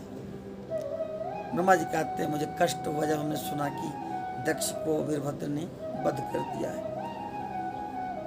मैं व्यथित हुआ, भक्ति भाव से हमने नारायण का स्मरण किया है और उस समय मुझे ज्ञान प्राप्त हुआ। मैं सारे देवताओं मुनियों के साथ विष्णु लोक गया और वहाँ भगवान विष्णु को नमस्कार करके उनकी स्तुति किया, अपने दुख को निवेदन किया। देव जैसे भी हो यज्ञ पूर्ण हो जाए, यजमान जीवित हो जाए, समस्त देवता और मुनि सुखी हो जाएं। हे देव, हे रमानाथ, देव सुखदायक विष्णु, हम सब आपकी शरण में आए हैं। विवाद के बाद जब तक मेल मिलाप नहीं होता तब तक शांति नहीं होती। चाहे जितना देवासुर संग्राम हुआ हो, भगवती का संग्राम हुआ हो, अंत में अपनी भूल मान करके जब लोग स्वीकार कर लेते हैं, वहीं से कल्याण शुरू हो जाता है। तो उतना विवाद न करके व्यक्ति को शुरू में ही विनम्र हो जाना चाहिए, तो लोक जो है इस ताप से बच जाए। विष्णु भगवान की स्तुति किया, कहे हम सब आपके शरण में आए हैं।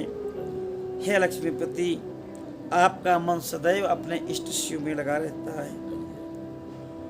भगवान विष्णु ने भगवान शिव का स्मरण करते हुए कहा, देवताओं, परम समर्थ तेजस्वी पुरुष से कोई अपराध बन जाए तो भी उसके बदले में अपराध करने वाले मनुष्य के लिए वह अपराध मंगलकारी नहीं हो सकता।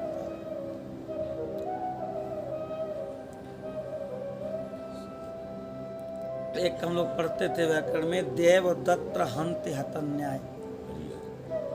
देवदत्त को मार डालने वाले को मार डालने से देवदत्त पुनः जीवित नहीं होता। भाई आपका वध किसी ने किया और उसका यदि वध कर दे तो आप जीवित नहीं होंगे, ये सत्य है। तो वही कह रहे हैं कि तेजस्वी महापुरुष कोई अपराध करे और उसके बदले में कोई अपराध करे तो अपराध करने वाले का मंगल नहीं होगा। विधाता सारे देवता परमेश्वर शिव के अपराधी हैं, क्योंकि जब भगवान शिव का वहां पर अपमान किया गया तो किसी को भी वहां पर सम्मान नहीं लेना चाहिए था। अब तुम सब लोग दंड पा चुके हो, शुद्ध हृदय से भगवान शिव के पैर पकड़ करके उनसे क्षमा प्रार्थना करो।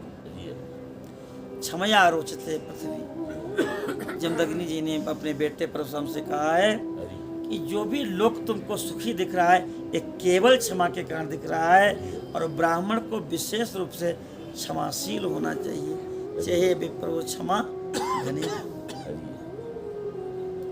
अंतिम क्षण तक क्षमा का त्याग नहीं करना चाहिए। तुम सब लोग शिव भगवान से क्षमा मांगो। भगवान शिव के कोप होने पर सारा जगत नष्ट हो जाता है। वे भगवान शिव इसलिए अपनी प्राण वल्लभा सती से वियुक्त हैं, उनसे अलग हैं, इसलिए और दुखी हैं। तुम लोग जाकर के अपने अपराधों के लिए क्षमा मांगो, यही एकमात्र उपाय है। भगवान शिव को संतोष होगा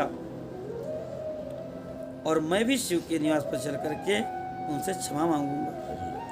सबको साथ लेकर के भगवान हरि गरुड़ पर आरूढ़ होकर के कैलाश पर आए हैं।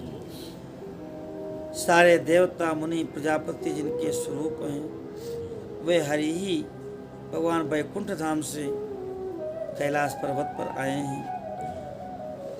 भगवान शिव को कैलाश अत्यंत प्रिय है। अद्भुत शोभा है कैलाश पर्वत की। यक्ष किन्नर गंधर्व अप्सराएं सब उस पर्वत का सेवन करते हैं और उस पर्वत के जो अधिपति शिव हैं उनकी भक्ति करते हैं। कैलाश पर्वत अत्यंत ऊंचा है।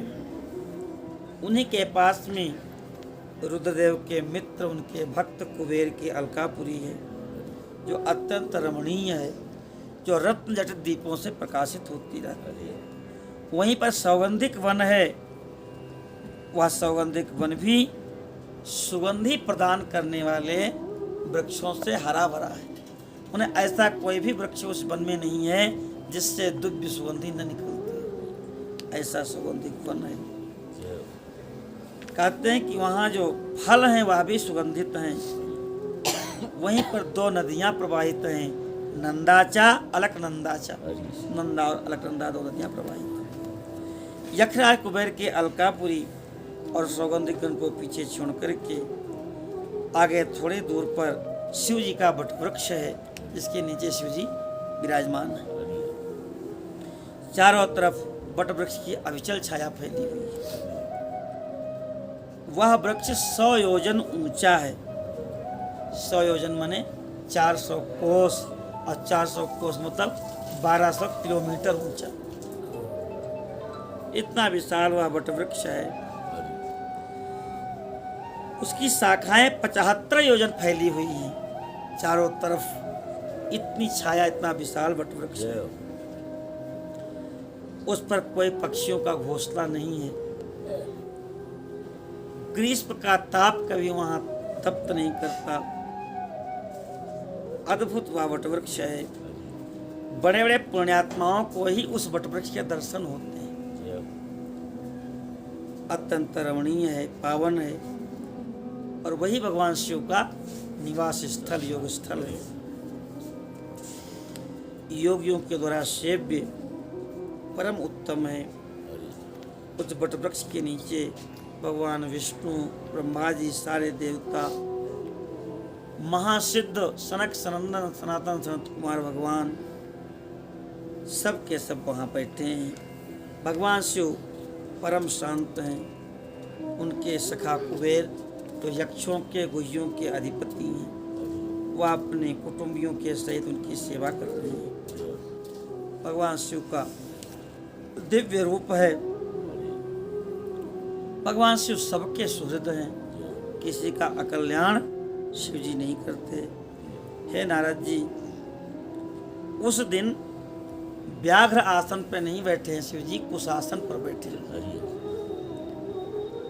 सबके सब संत प्रश्न कर रहे हैं और वो ज्ञान का उपदेश दे रहे हैं। बाएं चरण को दाहिनी जंघा पर रखें और दाहिने चरण को बाएं घुटने पर हाथ टेक करके कलाई में रुद्राक्ष की माला है और तर्क मुद्रा में विराजमान है। ऐसा दिव्य स्वरूप सबने दर्शन किया भगवान का, सबने प्रणाम किया।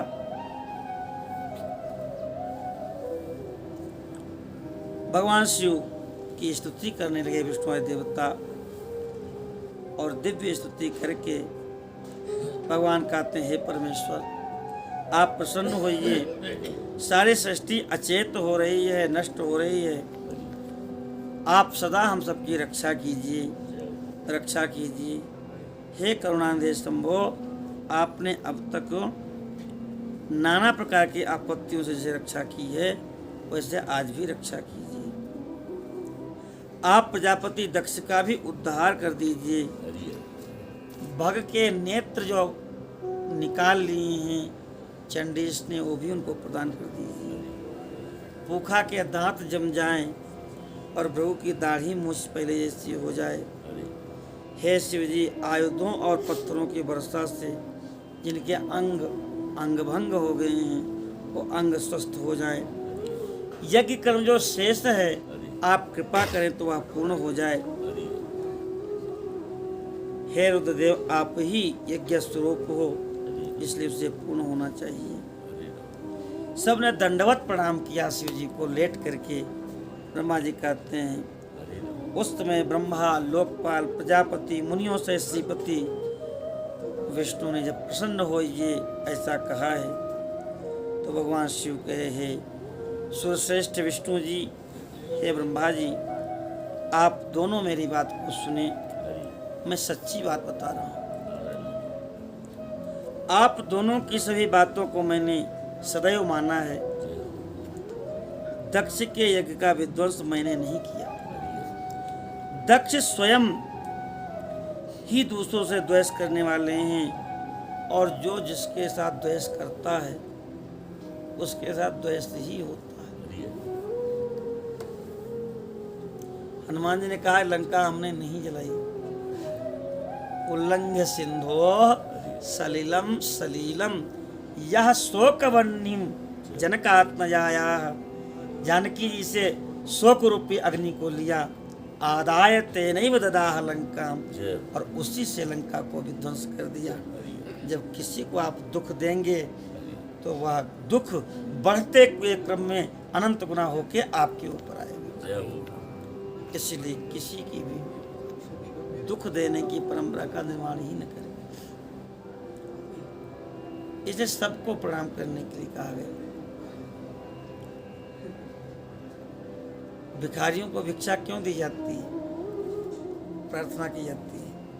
वो दरिद्रा माता का रूप है। दरिद्रा माता में निवास करती हैं और उनको जो भी हम 2-4 रुपए देते हैं, प्रार्थना करते हैं कि हे मैया तुम यहीं रहना, हमारे यहाँ नहीं आना। कालरात्रि को प्रणाम क्यों करते हैं? कालरात्रि तो ध्वंस करती हैं कि मैया तुम हमारा विध्वंस नहीं करना, हम आपकी प्रार्थना करते हैं। इसलिए हम उनको ही प्रणाम करते। नहीं तो भाई जो बद्रीनाथ भगवान सबको अपार संपत्ति देते हैं और ये सब यहीं रहते हैं, इनको देने देते संपत्ति। हम लोग तो 2-4 दिन के लिए आते हैं, या तो 6 महीने ही बैठे हैं।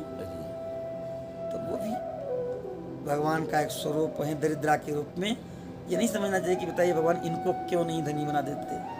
वो दरिद्रा माता वहाँ प्रतिष्ठित हैं, वो हम सबके कल्याण के लिए बैठे हैं। उनको देख के प्रणाम करके अपना कल्याण करना चाहिए। इस प्रकार से कहते हैं कि दक्ष ने अपना विध्वंस स्वयं ही किया है, वही फलीभूत हुआ है। कभी भी ऐसा कर्म नहीं करना चाहिए जो दूसरे को कष्ट देने वाला हो। परम द्वेष्टि परात्मान परेशाम यत् आत्मनस्तद भविष्यति परेशाम क्लेदनम कर्म न कार्यम तत् कदाचन। शिव जी कहते हैं कि दूसरे का द्वेष कभी नहीं करना चाहिए। आत्मनस्तद भविष्यति, यदि आप दूसरे का द्वेष करेंगे तो आपका द्वेष अपने आप हो जाएगा। बड़ी अच्छी पंक्ति कहते हैं कि 18 पुराणेषु व्यासस्य वचनद्वयम् परोपकारः पुण्याय पापाय परपीडनम्। 4 वेद 6 शास्त्र में बात लिखी है 2, दुख दीने दुख होता है और सुख दीने सुख हो।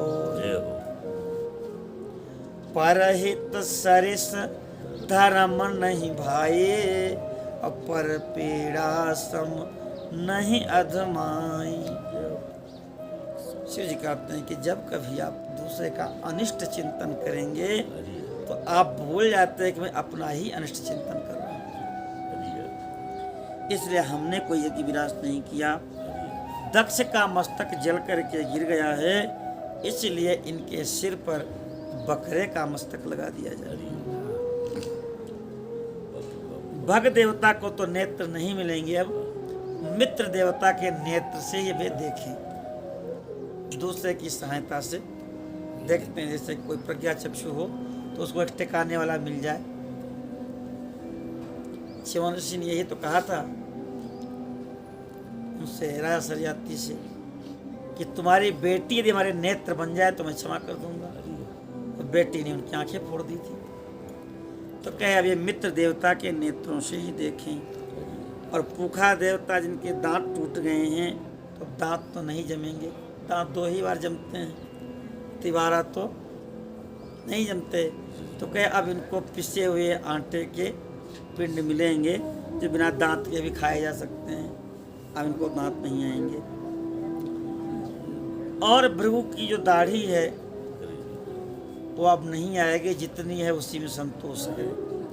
इसीलिए जिसकी कम दाढ़ी होती है तो कहते हैं भृगुवंशी दाढ़ी वाले हैं।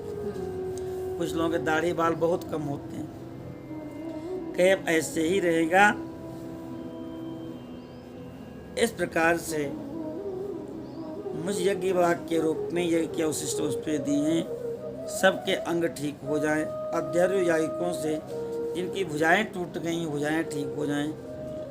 अश्विनी कुमारों की भुजाओं से और जिनके हाथ नष्ट हो गए हैं वो सब पूखा देवता के हाथ से काम चलाएं। ब्रह्मा जी कहते हैं ऐसा कह करके सुर सम्राट चराचरपति परम दयालु भगवान शिव जी चुप हो गए। सब के सब देवता संतुष्ट हुए हैं। अब यज्ञ में भगवान शिव को आमंत्रित किया है। हर्ष पूर्वक शिव जी के सहित सारे देवता दक्ष की यज्ञशाला में आए हैं। सब ने उस कनखल में स्थित जो प्रजापति दक्ष की यज्ञशाला है पधारे हैं। जो वीरभद्र के द्वारा विध्वंस किया गया था, स्वाहा सुधा पूखा तुष्टि ऋति सरस्वती समस्त ऋषि समस्त पितर अग्नि और सब यक्ष गंधर्व सब के सब वहाँ पर पड़े थे। सबके अंग भंग थे।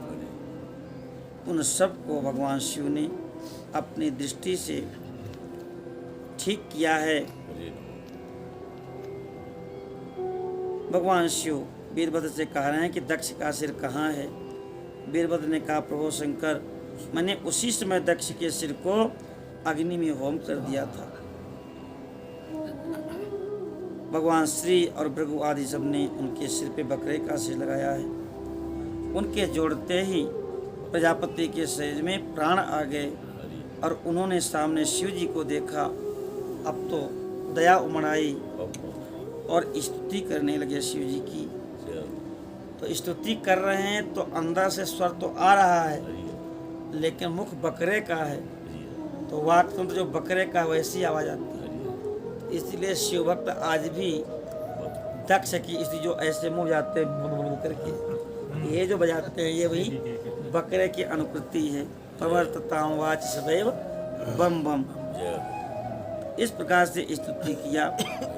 महादेव जी के द्वेष के कारण जिनका अंतःकरण निर्मल हो गया था आज उनका अंतःकरण निर्मल हो गया है। अत्यंत प्रेम के कारण उनको अपनी बेटी सती की याद आई है। व्याकुल हो गए और शिव जी का स्तुति नहीं कर सके। लज्जित होकर के शिव के चरणों में मस्तक रखा है। बार बार प्रणाम किया है। कहते हैं परमेश्वर आपने ब्रह्मा होकर अपने मुख से विद्या तप और व्रत को धारण करने वाले ब्राह्मणों को उत्पन्न किया। जैसे ग्वाला लाठी लेके गौओं की रक्षा करता है ऐसे आप वेद रूपी उसको रस्सी कहो लाठी कहो उसी में सबको नाद करके लोग का संचालन करते हैं। साधु ब्राह्मणों की विपत्ति से रक्षा करते हैं। हमने जो दुर्वचन कहे थे आपने कृपा करके मुझे दंड दिया और अनुग्रह करके आप आए हैं। आप देवताओं पर भी कृपा कीजिए। ब्रह्मा जी कहते इस प्रकार से भी स्तुति की है और दक्ष जी चुप हो गए। तब भगवान विष्णु ने स्तुति किया है। इसके बाद प्रसन्नचित्त होकर के सारे प्रजापतियों ने भी शिव जी का स्तवन किया है। ब्रह्मा जी कहते हैं कि इस प्रकार भगवान महादेव प्रसन्न हुए। उन्होंने समस्त ऋषियों देवताओं को कृपा दृष्टि से देखा है और कहे कि हे देवताओं हे प्रजापति दक्ष मैं जो कहता हूँ ध्यान से सुनो। मैं सब पर प्रसन्न हूँ और सदैव अपने भक्तों के अधीन रहता हूँ। जो भक्त मेरा भजन करते हैं वो 4 प्रकार से करते हैं। उन चारों प्रकार के भक्तों को मैं स्वीकार करता हूँ लेकिन एक दूसरे से श्रेष्ठ है। चतुर्विधा भजन्ते माम जनाः सुकृतिनस्तथा उत्तरोत्तरतः श्रेष्ठा तेषां दक्ष प्रजापते। आर्तो जिज्ञासु रर्थार्थी ज्ञानी चैव चतुर्थकः पूर्वे त्रयश्च सामान्यः चतुर्थो हि विशिष्यते तस्य ज्ञाने प्रियतरो मम रूपं च संस्मृतः तस्मात् प्रियतरो नान्यः सत्यं सत्यं वदाम्यहम्। मेरे 4 प्रकार के भक्त हैं। पहला तो आर्त है, दूसरा जिज्ञासु है, तीसरा अर्थार्थी है और चौथा ज्ञानी है। तो कहते हैं पहले के जो 3 भक्त हैं, आर्त, जिज्ञासु और अर्थार्थी, ये तो सामान्य भक्त हैं, लेकिन जो चौथा भक्त है ज्ञानी, वह मुझे बहुत प्रिय है। और बहुत प्रिय क्या, वह मेरा ही रूप है, उससे बढ़कर मुझे कोई प्रिय नहीं है। ज्ञानी त्वात्मैव मे मतम, भगवान भी कहते हैं वह ज्ञानी तो मेरी ही आत्मा है, इसमें कहीं कोई दो राय नहीं है, इसमें कहीं कोई संशय। संत भगवान की जय। मैं आत्मज्ञ हूँ, वेद वेदांत के पारगामी विद्वान ज्ञान के द्वारा मुझे जान सकते हैं। जिनकी बुद्धि मंद है वे ही ज्ञान के बिना मुझे पाने का प्रयत्न करते हैं। कर्म के अधीन जो जीव हैं वो मुझे वेद, ज्ञान, दान और तपस्या से कभी नहीं प्राप्त कर सकते। भगवान कहते हैं हम तो ज्ञान से ही प्राप्त होते हैं। भगवान शंकर ने इसलिए कहा ना, ऋते ज्ञानान न मुक्ति, बिना ज्ञान की मुक्ति।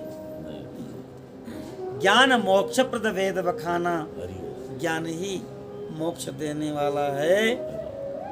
धर्म से विरत वेद से ज्ञाना, ज्ञान मोक्ष प्रद वेद बखाना। अतः दक्ष, तुम बुद्धि के द्वारा मुझ परमेश्वर को जान करके ज्ञान का आश्रय लेकर के कर्म करो। कर्म तो करना ही पड़ेगा। न ही कश्चित् क्षण पे जादु तिष्ठत्य कर्म कृत, एक क्षण भी बिना कर्म किए कोई रह नहीं सकता। भगवान ने कहा, अर्जुन तुम अहंकार बस सोचो कि मैं कर्म नहीं करूंगा तो प्रकृति स्वाम नियोक्ष्यति, ये प्रकृति तुमको कर्म में लगा देगी। लेकिन वह कर्म ज्ञान पूर्वक होना चाहिए, अज्ञान पूर्वक नहीं होना चाहिए। अज्ञान पूर्वक कोई किसी को शस्त्र प्रहार करता है तो नरकगामी भी होता है और जेल भी जाता है। और ज्ञान पूर्वक कोई डॉक्टर शल्य चिकित्सा करते हैं तो पुरस्कार भी मिलता है उनको, और सब लोग उनकी स्तुति भी करते हैं।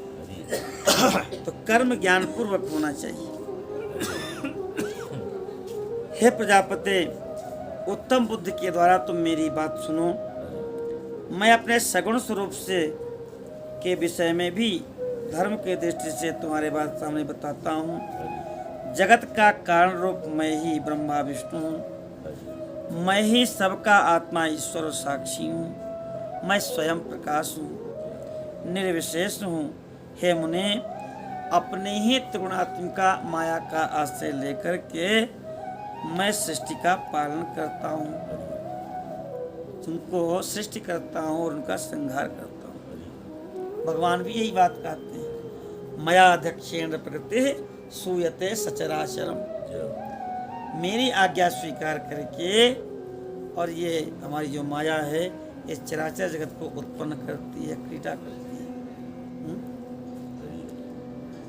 आदिष्टा प्रगुणांसेना कार्यार्थे संभविष्यति। भगवान ने आदेश दिया कि पहले मेरी योग माया जाएगी, नंद बाबा के यशोदा के गर्भ से जन्म लेगी।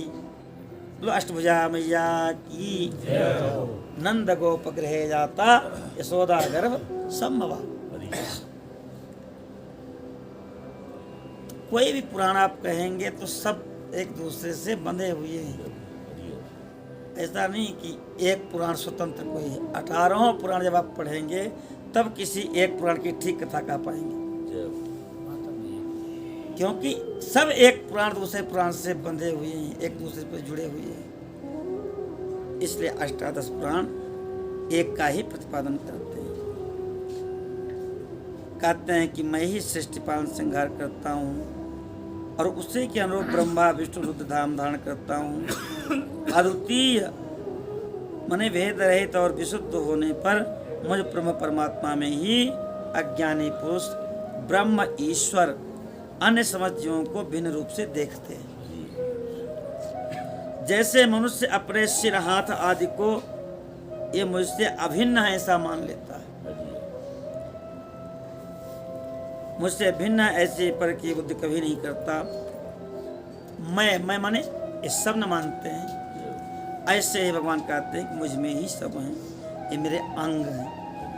मामंगहीनम कलयन्ति मूढ़ा अभेद बुद्ध्या मैते भजन्ति। जो हमारे वास्तविक नैष्ठिक भक्त हैं वो मुझ में अभेद बुद्धिमान के सबको एक मान के भजन करते हैं। प्राणी मात्र मुझसे भिन्न नहीं है दक्ष। मैं ब्रह्मा और विष्णु तीनों स्वरूपतः एक ही हैं। ब्रह्मा विष्णु सदाशिव जानत अविवेका प्रणवाक्षर के मध्य ये तीनों एक। जो नराधम हम तीनों देवताओं में भेद बुद्धि रखता है वह निश्चय है जब तक चंद्रमा सूर्य और तारे हैं तब तक नरक में निवास करता है।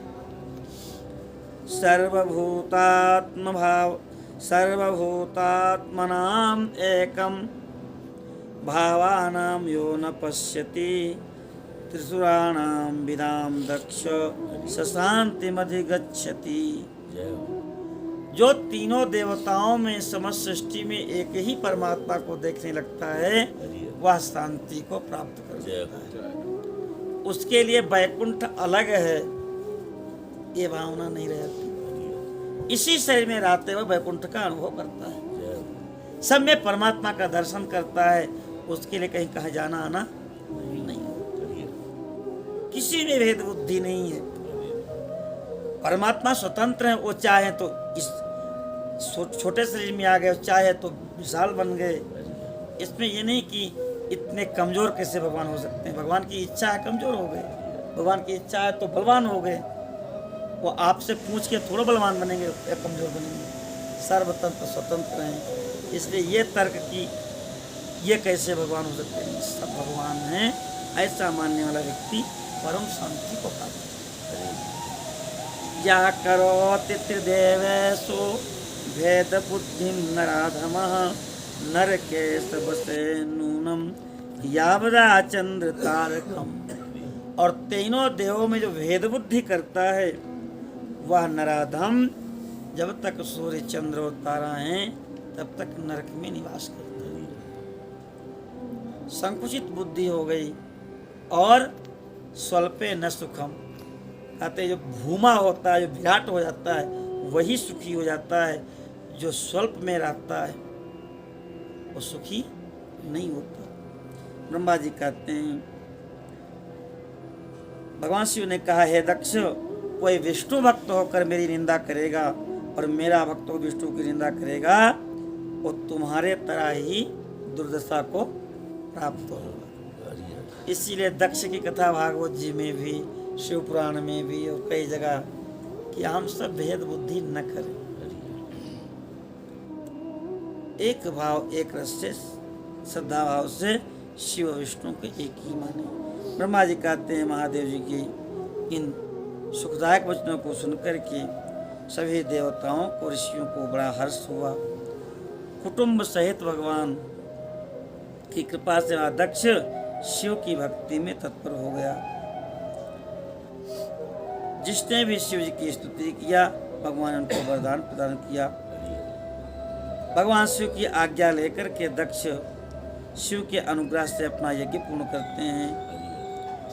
देवताओं का यज्ञ का भाग था वो दिए और शिव को भी पूर्ण भाग दिया। साथ ही ब्राह्मणों को दान दिया। शंभु की कृपा प्राप्त हुई है। महादेव जी के उस महान कर्म जो कर्म है उसका वर्णन नहीं किया जा सकता। विधिवत यज्ञ का यज्ञ संपन्न हुआ। उसके बाद सारे ऋषि संतुष्ट होकर के अपने अपने स्थान को चले गए हैं। भगवान विष्णु भी अपने वैकुंठ को गए हैं।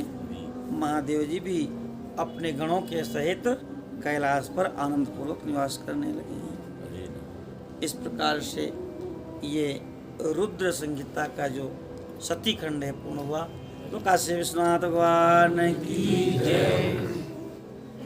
हर हर महादेव शंभो काशी विश्वनाथ हर हर महादेव शंभो काशी विश्वनाथ हर हर महादेव शंभो काशी विश्वनाथ काशी विश्वनाथ गंगे सदाशिव अमरनाथ संगे काशी विश्वनाथ गंगे सदाशिव अमरनाथ संगे हर हर महादेव शंभो काशी विश्वनाथ काशी विश्वनाथ भगवान की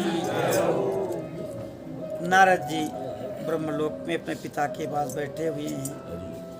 पिताजी को प्रणाम करके कहते हैं कि हे पूज्य पिताजी, सती जगदम्बा ने अपने शरीर का त्याग कर दिया, फिर किस प्रकार से हो हिमाचल की बेटी बन के आईं और कैसे उनने तपस्या करके पुनः शिव जी को प्राप्त किया, ये हम आपके मुखारविंद से सुनना चाहते हैं।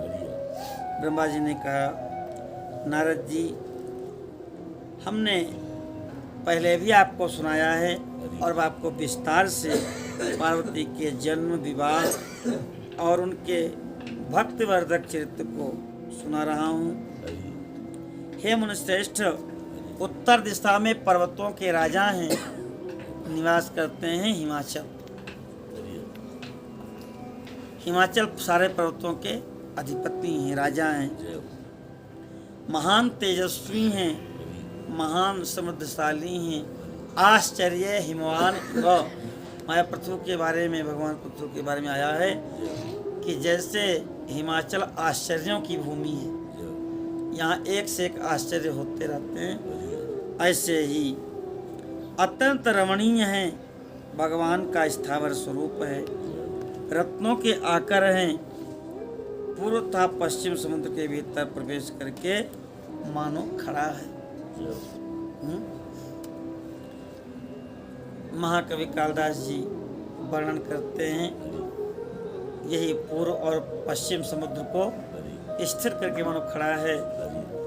कहते हैं अस्त्योत्तरस्यां दिशि देवतात्मा हिमालयो नाम नगाधिराजा पूर्वापरौ तोयनिदेवगाह्य स्थितो पृथिव्यामिव मानदण्डः अस्तित्रस्यां दिशि देवतात्मा। इस भारतवर्ष के उत्तर में देवताओं की आत्मा जिन्हें निवास करती है, ऐसे देवतात्मा हिमालय हैं, नगाधिराजा, समस्त पर्वतों के स्वामी हैं। और जो यहाँ शिव महापुराण में लिखा है, पूर्वा परितो निधि वगाह्य, पूर्व और पश्चिम के दोनों समुद्रों को मानो रोक करके खड़े हैं, और पृथ्वी का मानदंड, सारे पृथ्वी का केंद्र है हिमाचल। ऐसे बोलो पर्वतराज हिमाचल की। हम सब उसी हिमाचल की उपत्यका में, उन्हीं की एक पर्वत श्रृंखला में बैठे हुए हैं। गंधमादन भी उन हिमाचल की एक पर्वत श्रृंखला है। ऐसा अद्भुत स्वरूप हिमाचल जी का है, अपूर्व शोभा है। उनके उस पर्वत शिखरों पर सिंह, व्याघ्र आदि पशु सुखपूर्वक रहते हैं। हिम का तो भंडार ही है, नाम ही है हिमालय। एक बार हम कथा ही कर रहे थे हिमाचल में, कुल्लू में, तो कई लोग कहे भाई हिमाचल की व्याख्या कीजिए। हमने कहा क्या व्याख्या करें? तो हमने कहा हा माने शिव और ई माने शक्ति। तो शिव शक्ति के विवाहित हुए उनके रूप सौंदर्य को ये देवतात्मा हिमाचल के निवासियों ने देखा, तो कहे माँ चलो, माँ चलो, अब हम सबको छोड़ के यहाँ से मत जाइए, आप सदा सदा के लिए यहीं विराजमान हो जाइए। नित्य निवास हिमाचल में शिव पार्वती का है। ऐसा अद्भुत स्वरूप हिमाचल जी का। भांति भांति के आश्चर्य की भूमि हिमाचल है। बड़े बड़े देवता, ऋषि, सिद्ध, मुनि यहाँ पर गुफाओं का आश्रय लेकर के विराजमान के तप कर रहे हैं। न जाने कितने सतयुग, कितने त्रेता, कितने द्वापर बीत गए और इसी गुफाओं में हिमाचल के अंदर बैठ के वो आनंद ले रहे हैं। भगवान शिव को बहुत प्रिय है हिमाचल। तपस्या करने का दिव्य स्थान है।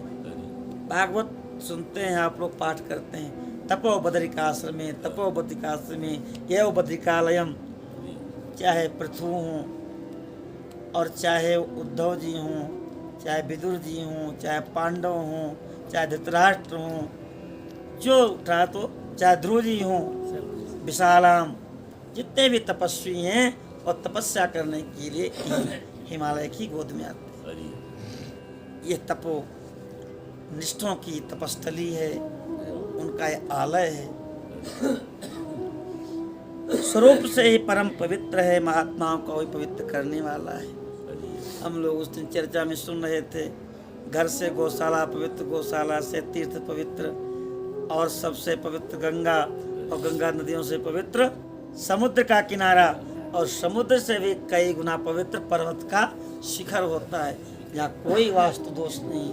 इसीलिए संत लोग पर्वत शिखर का आश्रय लेते हैं। अद्भुत शोभा हिमाचल, समस्त धातुओं के, समस्त रत्नों के खान है। सारे देवता वहीं पर निवास करते हैं और महाराज हिमाचल भी दिव्य स्वरूप धारण करके वहीं पर स्थित रहते हैं। ये हिमाचल भगवान विष्णु के ही अंश स्वरूप हैं।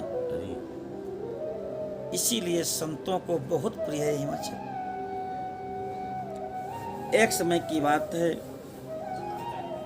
भगवान हिमाचल अपनी कुल परंपरा के अनुसार धर्म की वृद्धि के लिए देवताओं और पितरों का हित करने के लिए विवाह की इच्छा किया है। वे विवाह करेंगे, संतान होगी तभी परंपरा चलेगी। वेदों का आदेश है, प्रजातंतु मां व्यवच्छेदसी। कभी भी संतान का छेदन नहीं करना चाहिए, गर्भपात नहीं करना चाहिए। पूज्य स्वामी जी, स्वामी रामकृष्ण जी ने बहुत छोटे छोटे ग्रंथ लिखे। कहते हैं कि यदि ये परंपरा शुरू से होती तो वसुदेव जी की 8वीं संतान भगवान हुए, और यदि 2 संतान के बाद मैया देवकी जी भी यही करती तो भाई भगवान हम लोग कहाँ मिलते। तो प्रजातंतु मां व्यवच्छेदसी, सबसे बड़ा पाप है गर्भ नष्ट करना, संतान नष्ट करना। जो सबका पालन कर रहे हैं वो तुम्हारा पालन नहीं करेंगे। घोड़ा, हाथी, कुत्ता, बिल्ली अनंत सृष्टि है, किसी ने तो नसबंदी नहीं कराया। कहाँ बढ़ गए? प्रकृति स्वयं नियमन करती है। तुम क्यों भगवान के विपरीत अपनी बुद्धि लगा के अपना विनाश करते हो? हिमाचल जी ने विवाह करने का विचार किया देवताओं और पितरों को पसंद करने के लिए।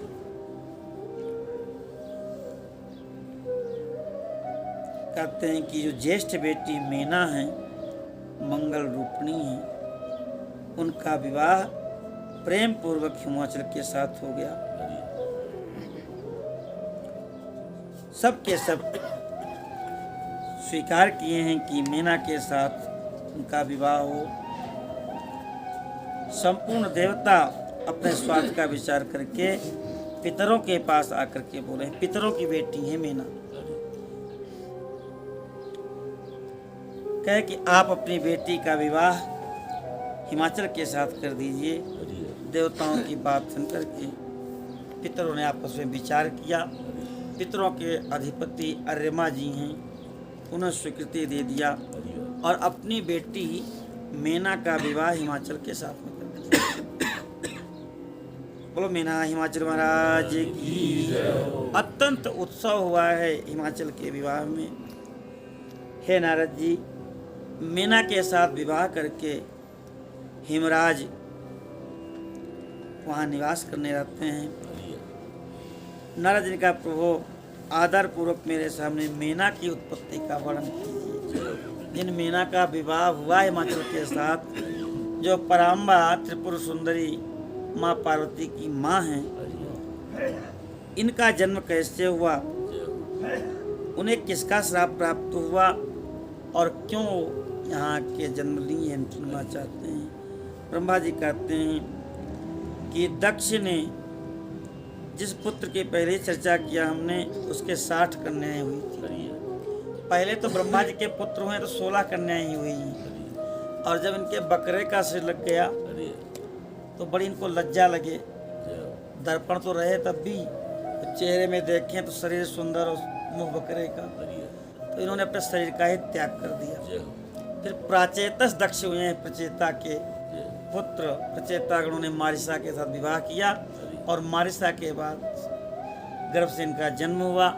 फिर इनका विवाह असिकनी के साथ हुआ, जिसको बीरणी कहा शिवपुराण में।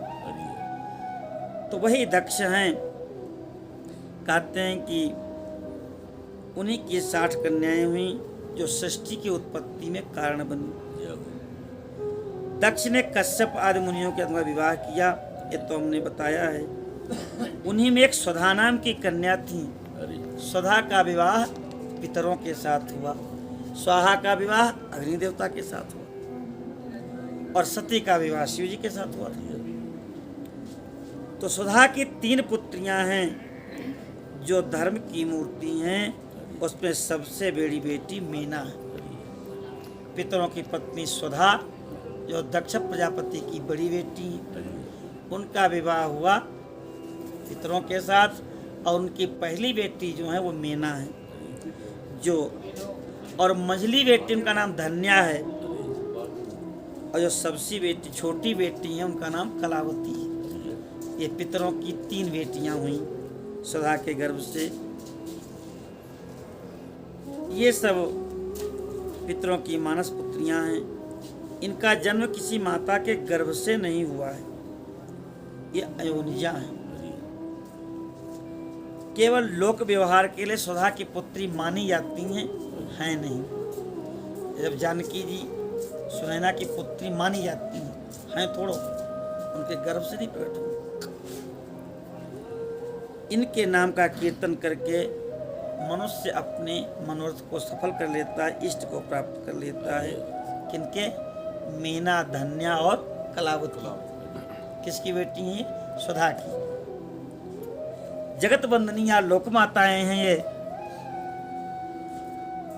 उत्तम अभ्युदय होता है जो इनका वंदन, इनका कीर्तन करता है। सब की सब योगिनी हैं, ज्ञान निधि हैं, और जब चाहें जिस लोक में चाहें वहां पहुंच सकती हैं। तीनों, मीना, धन्या और कलावती।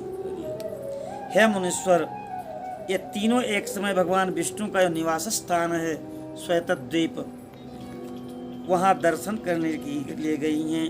भगवान विष्णु को प्रणाम किया, उनकी स्तुति किया, और उनकी आज्ञा लेकर के उसी श्वेतद्वीप वैकुंठ में ठहर गई। वहाँ पर बहुत बड़े संतों का संगम हुआ है। कहते हैं कि उसी समय मेरे जो मानस पुत्र सनकादिक ऋषि हैं, श्री सनक, श्री सनंदन, श्री सनातन और सनत कुमार, वह भी वहाँ आए हैं। उन्होंने भगवान हरि की स्तुति किया।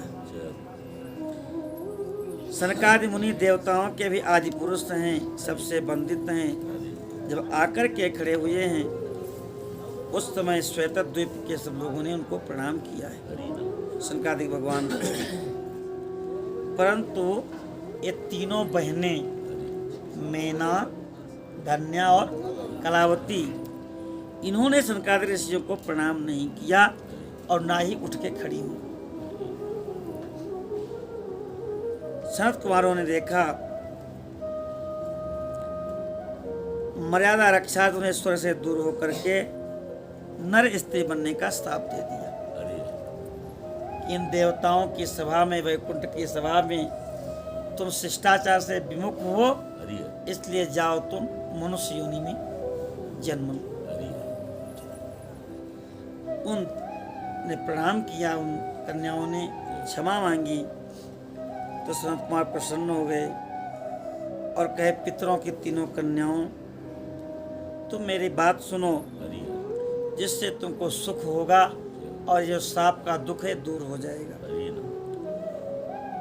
तुम में जो सबसे बड़ी हैं, ज्येष्ठा हैं, जिनका नाम मीना है, ये भगवान विष्णु के अंशभूत हिमाचल हैं, उनकी पत्नी होंगी। और उनसे जो कन्या होगी उसका नाम पार्वती होगा। जो पितरों की दूसरी प्रिया हैं, योगिनी धन्या, और राजा जनक की पत्नी होंगी, और उनकी कन्या के रूप में महालक्ष्मी अवतीर्ण होंगी, जिनका नाम सीता होगा।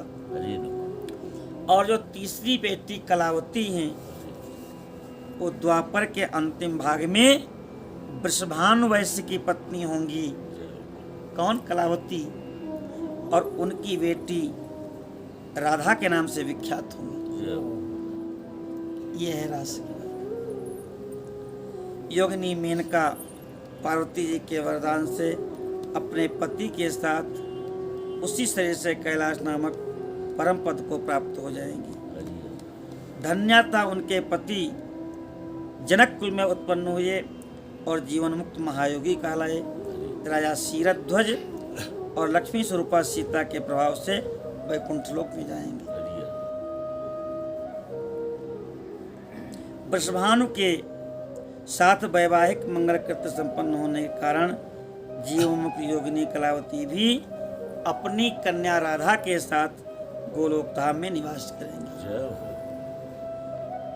विपत्ति के पड़े बिना यहाँ किसकी महिमा प्रकट नहीं होती। सनकादिक ऋषि कहते हैं, अगर तुमको सांप न मिलता तो ये सौभाग्य तुमको नहीं मिलता। भगवान राम यदि बन न जाते तो राम को कौन जानता। इसीलिए विपत्ति धैर्य मथा विधेय क्षमा सदस्य वाक् पटुता युधि विक्रमा यशस्वी शाभ रुचिर व्यसनम सुधौ प्रकृति सिद्धिमिदम ही महात्मना। महात्माओं में, मनुष्य पुरुषों में प्रकृति से ही ये चीजें गुण होती। विपत्ति धैर्य, आपत्ति आने पर बिल्कुल स्थिर हिमाचल के समान खड़े रहो। धीरज धर्म मित्र अरुणारी आपत्ति काल पर अभ्युदय खूब उन्नति हो तो क्षमाशील बने रहो। जिनमें फल होते हैं वो वृक्ष झुके हुए होते हैं। सदस्य वाक् पटुता, सभा में ऐसी बात कहो जो सबको अच्छी लगे। ऐसी बात कहो कि सबको दुख हो जाए तो आप पटु नहीं।